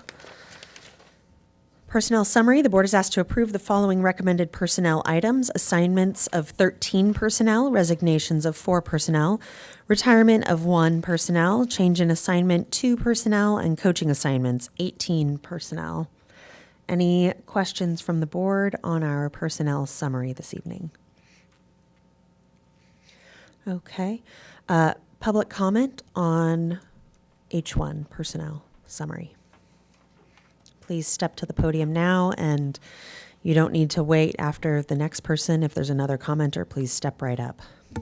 Alrighty, so of the 13 positions filled, yourselves in the community should take note that 4 of those positions are special education teachers, and 3 of those positions are special education instructional assistants, which makes more than 50% of the recent hires that fall into the special education department, where all the openings are, while being told by our esteemed superintendent that there's nothing to see here and we have no problem in the special education ranks. Okay. Another thing you should notice on this is the resignation of Ms. Garcia. There is let's see, we have 2 special education aides and we have 1 teacher. Although the district conveniently, it seems, did not mention that Ms. Garcia was a special education teacher. And that's what we'd like to focus on here for a minute, because that's an important detail. As mentioned earlier in the meeting, we've already had our first special education teacher resignation on the 2nd day of school because, quote, Ms. Garcia said, "I did not feel supported. I have been a special education teacher for 30 years, and the way this district runs the special education program is one of the worst I have experienced." Union leadership appreciates the candor Ms. Garcia, 30-year SPED veteran teacher, shared in her letter to the district administration. And we wonder if the school board was made aware of this letter, which was sent directly to Ms. Rigby and SPED Director Haynes. To be candid, the SPED program at CUSD under Ms. Rigby's supervision has been fairly dysfunctional. And it only took this veteran SPED teacher about 1 full week to recognize that dysfunction, the danger it presented to her professional reputation, as well as the students and their families. Last year, CUSD had to bring on a new SPED director in September who bailed in March, as did 12 special education teachers and many instructional aides. Superintendent Rigby's response to Ms. Garcia was trite at best. Ms. Rigby responded, quote, "Hi, Jennifer. I've received your email and resignation. I'm sorry that our district was not a match for you. Diane Rigby." This response contained no effort to better understand what Ms. Garcia's reluctant decision or the many details that she shared in her letter, nor did Ms. Rigby's response inquire upon the impact on the students or how Ms. Garcia's concerns might be improved. And the superintendent didn't inquire further upon this resignation because Ms. Rigby is and has been well aware of the dysfunctional conditions that she supervises, and at times it even seems to promote. And Superintendent Rigby is well aware of the impact on the students and the SPED families as well, just as she was when she was awarded a unique honor by a federal judge when she was the first school official nationwide to be held personally liable under the Civil Rights Act for violating the rights of special needs families. So as we watch Ms. Rigby further deconstruct the CUSD SPED program in what appears to be, and it just appears this way, we sure hope it isn't, but it appears to be payback Thank for you. Your your time is extraordinary up. frustration with special Do we have education. any further public Thank you. comment on the personnel summary this evening?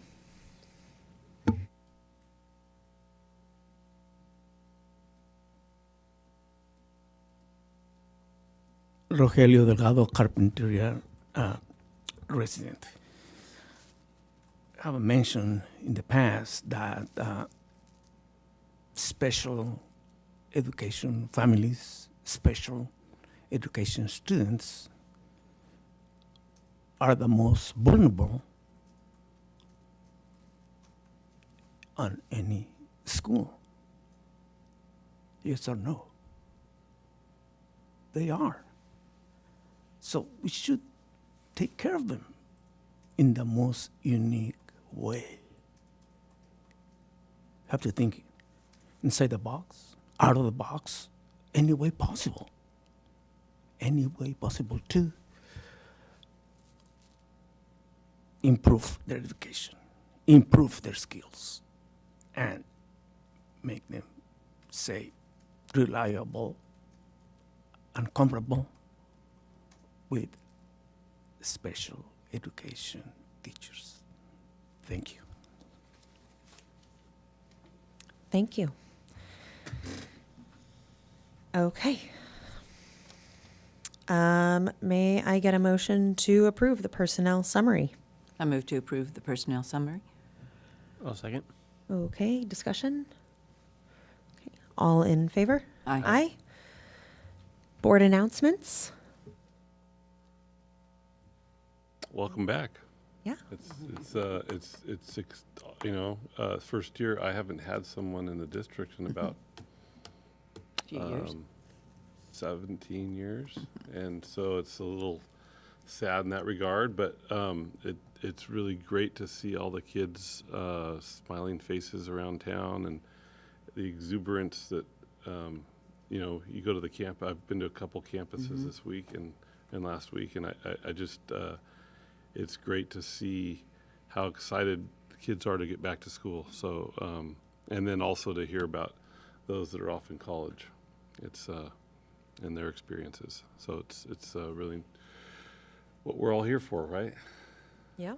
Anybody else? I told Mr. Cornejo earlier that if I didn't know better, I would think there was nobody over at the high school because everything was running so smoothly. Mm-hmm. Good job. Yeah. I love summer because I love having the freedom to grab my kids and go do something in the middle of the week when, I have a little downtime at work.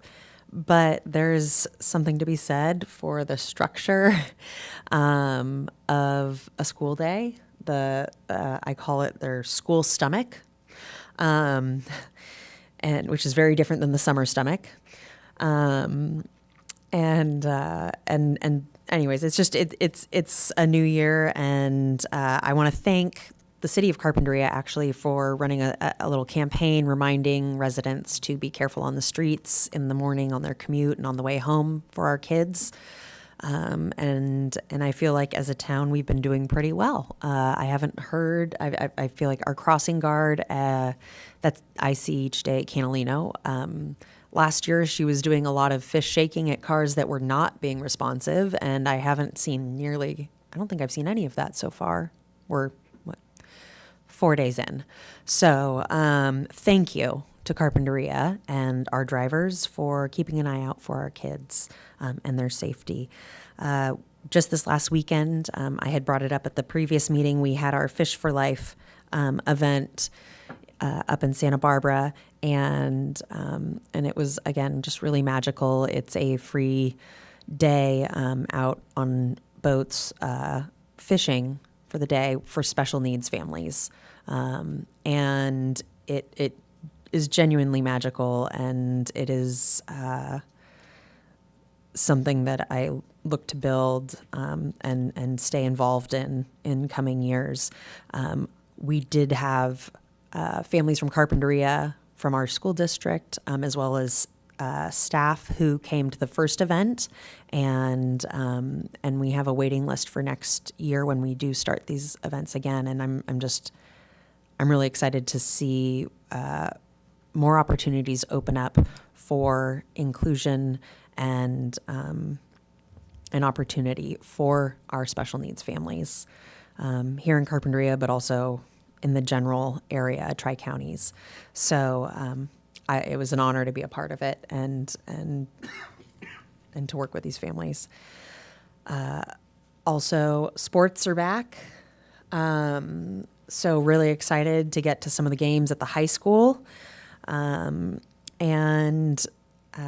volleyball going, water polo, cross country, football, tennis. Thank you. I'm like, what am I forgetting? Is golf now? No, golf is later. I'm trying. What is there anything else? Football, cross country, water polo, volleyball, tennis. Okay, yeah. Go watch sports. Support the Warriors. Support the kids out there playing when we have our first home games. Yeah, just excited to get back in the swing of things. So thank you. Sorry, can I? I would just like to welcome once again Rotary-sponsored, Monterey Rotary-sponsored foreign exchange student from Brazil. He is a delightful young man, and I believe he's signed up to play basketball. He's really excited to be here, and he's staying with the Swazniks. So they just took Cody up to Chico State, and now acquired another child, which is great. So welcome, Andre. Okay. Moving on to board calendar. Anything of note on any changes? Okay. Future agenda items. We have our solar update for the high school, the solar project, superintendent annual goals, the 23-24 unaudited actuals, and a staffing update coming up. Does the board have any other items they want to see added right now? Okay. Public comment on K, future agenda items.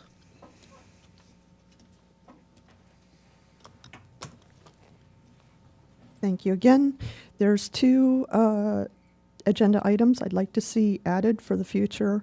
One is a policy on how the items in tonight's F1 through 8 will be implemented, with strict, because, I've seen things like in the past, like the dress code policy gets enforced in different ways between different teachers. So, I'd like to see how we're going to implement all of these policies, because thanks Mr. Hotchner, he gave me some of the documents that outline the procedures, and there are a number of places where it says the district or you will put together, implement a plan, and so I want to know what those plans are. And then the other thing I'd like to see added for future agenda items is an audit on the whole special ed program, and focus on what we are doing there, what we have done wrong, how we got here, the future challenges. I know that I've talked to Jamie Diamond about how the costs are just going up and up and up and up and up, and how we're getting more students. And so it would be great if we could really dissect that program and take a look at it, because there's a lot that isn't great there, and it would be great if we can work to make it better. And I think more brains, more people approaching it, maybe we can all come up with some solutions together and make it work, and really shine a spotlight on what's going on there and fix it. Thank you. Thank you. Okay, looks like we have more.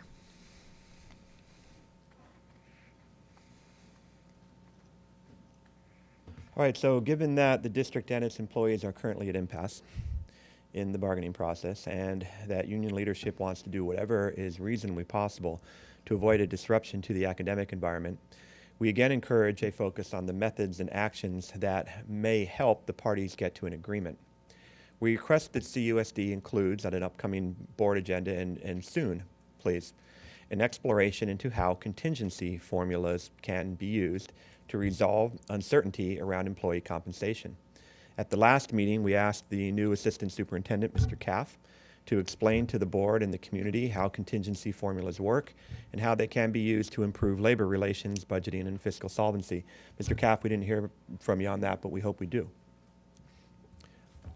District leadership is well aware that for the last several bargaining cycles, the 23-24 cycle being no different, the union has proposed using contingency formulas to resolve perhaps the most challenging single area of contract bargaining. Not the most challenging all the time, but often one of the most challenging, compensation and benefits. A contingency formula would allow district leaders and employees, as represented by their elected union leaders, an opportunity to depersonalize the conversation by using a fairly impersonal formula that ties actual district revenues, which are anticipated to arrive in the future, to employee compensation. This concept is really pretty simple. For example, a data point is established, such as a routine labor cost coming in. Maybe that's 85% or 84 or 87 of the total district's expenditures. Then an agreement is hammered out based on the availability of the actual funds that exist in the future versus having to guess and the uncertainty and anxiety that guessing creates for both parties. For example, the partners could agree to apply all or a portion, say 85%, of the actual future revenues towards employee compensation and benefits in a given year out. Not only could a contingency formula resolve our compensation disagreements in years out, it could also create a bargaining atmosphere where the district and employees are on the same side of these challenging financial conversations, rowing in the same direction, which you've heard me say before, sharing our fiscal opportunities evenly and enduring our fiscal challenges together as well. Imagine administration and employees on the same team. Think of all the benefits. The largest chunk of fiscal uncertainty removed. The district's ability to budget more accurately into the future achieved. All the time, an enormous expenditure of money to CUSD's LA legal firm reappropriated to focus on other critically pressing matters. Less confrontation, more teamwork, and again, everyone rowing in the same direction. We're confused why we didn't hear back from anybody on that. We're confused why you haven't put it on a board agenda, and we ask again, do we want to resolve the conflict or not? Your time is up. We certainly do. Thank you. Your time is up. Okay.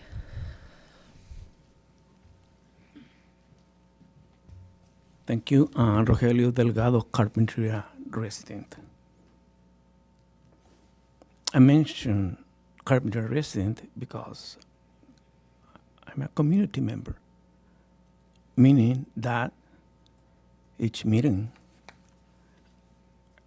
I show up to express my voice, my concerns, and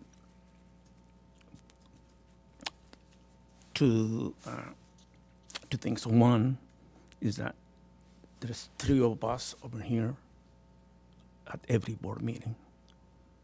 Nobody else. Nobody else. So if it wasn't for us, you wouldn't be just by yourselves. Isn't that right? Look at what the city does. They use Zoom.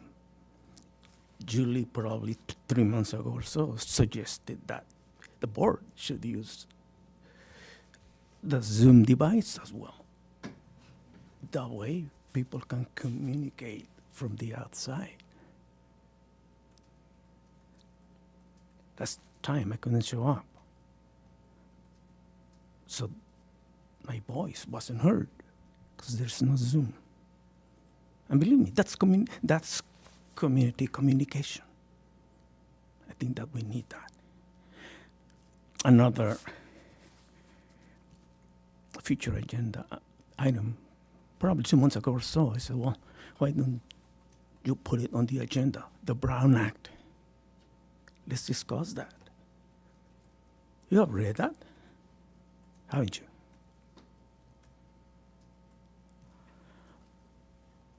It's the rules and regulations of